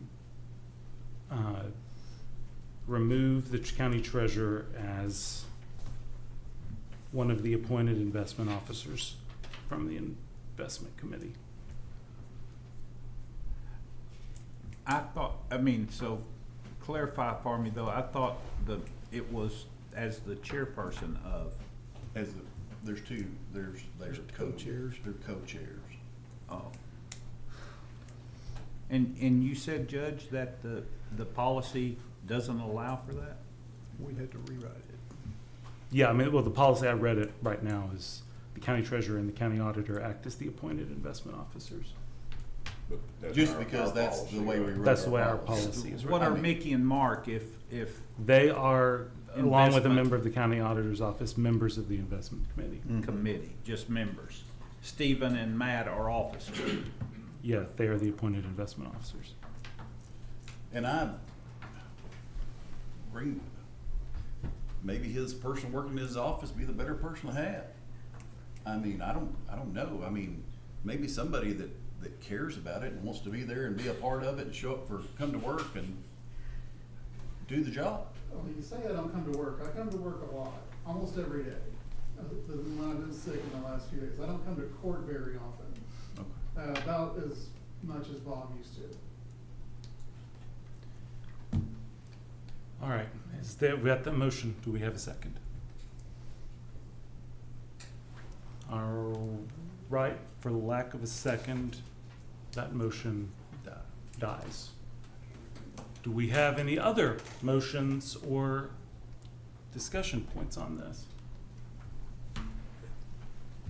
I would like to see our treasurer at Commissioners Court more often. I'd like to see you more engaged personally. I'll give you kudos. Your investment reports are much better than Bob's, so that we can understand them. If you look at I've looked at investment reports from all over the state. They are easy to understand, but we missed a lot of months of not having investment reports. You had to come and we scheduled you multiple times to be at court, and you've missed those multiple times. We had to reschedule. And there was one point where we were like 3 or 4 months behind on receiving those. Does me very little good if I can read them, but I don't have them. So I do appreciate you being in court today, and I'd like to see you here. Maybe on weeks that you're doing payroll, I understand that, but at least a couple times a month would be nice. I mean, you got a seat right there in the front, so. Okay, any other comments? All right. Hold on. Oh, Okay. From someone that had to work with Mr. Hampton, and I don't mean that negatively, I will say that, yes, there were some frustrations that were brought up today. Those were communicated with the investment committee because they have to be aware of the things going on with Wichita County Investments, especially whenever we have 20 million currently invested. So that is why the investment committee should always be aware of the things going on. The things that were discussed that were points of contention with the treasurer's office, they are typically resolved fairly quickly. The things that Bob didn't do so well, Stephen does better, including Stephen's office handling the bank reconciliations, which was previously handled by our office. Stephen does try to stay in compliance with the investment policy in regards to making sure that our weighted average maturity is what it's supposed to be, which was previously in violation of our policy. And while, again, there have been things typically that we've had to work out, such as the Investar thing that was previously mentioned, Stephen is usually receptive to text messages and to getting back with us whenever he is available. On that Cetera thing, I didn't know until a Sunday morning text that it had been taken care of, and then it popped in the bank that next week, I believe. So I just wanted to make the court aware that there are things that, yeah, it's been back and forth and just trying to get things going and make things work. But overall, the things are working in Wichita County. Besides that $2 million that was previously discussed, there's not been any true money that Wichita County has lost out on. And I just want to make sure that that is noted and clear, that we're not losing money. We're not having any fines or fees And that's, to us. and that to me is the best part. I would never, ever probably be on board with trying to get rid of the treasurer's office. I think there needs to be checks and balances for our Right. community. I really think that if that department is part of the checks and balances, they need to be actively doing that part of the job. Not everything falls back on your office and you have to make decisions for another office. That's just my opinion. And I think, did we find those Investar agreements to get Mike and I as signers on that account? Yeah. Okay, good deal. And I believe that we got the bank contract fixed, and Stephen and I and the commissioners will work on that next year and Melvin for the RP and all that good stuff for that. We're in so much better shape than we were before we had an investment committee. Absolutely. And it takes all of us working together and looking at it, Yeah. but just need all of us on the playing field at all times. And I know I was late this morning, and I had bigger fish to fry. Okay. Any other comments on this item? Just a comment, I want to thank you, Mickey. In 14 years of county service, I've never seen anybody have the moral character and courage that you had here today. And I'll be real honest with you, I can't believe you didn't get sick. But here's the deal. If the chickens come home to roost 6 months or 18 months now because something fell through the cracks, somebody's gonna look like a fig Newton. I'm just telling you, that's where we're at.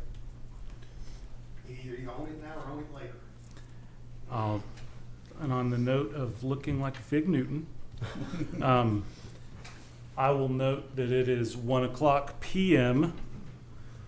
And at this time, we will be moving into closed session for a discussion regarding Sprague Building and offers received for the purchase of the building. This meeting is closed pursuant to Texas Government Code Section 551.072, deliberations about real property. If you have not been authorized to remain in the room, I would ask you to step outside.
Thank God we've done that. You don't have more meetings. All right, it is 1:41 p.m. We are back in open session. The item here is discuss, consider, and/or take action to accept an offer for the Sprague Building. At this time, the Commissioners Court will not be taking any action on this item today. With that, it is now 1:42, and Commissioners Court is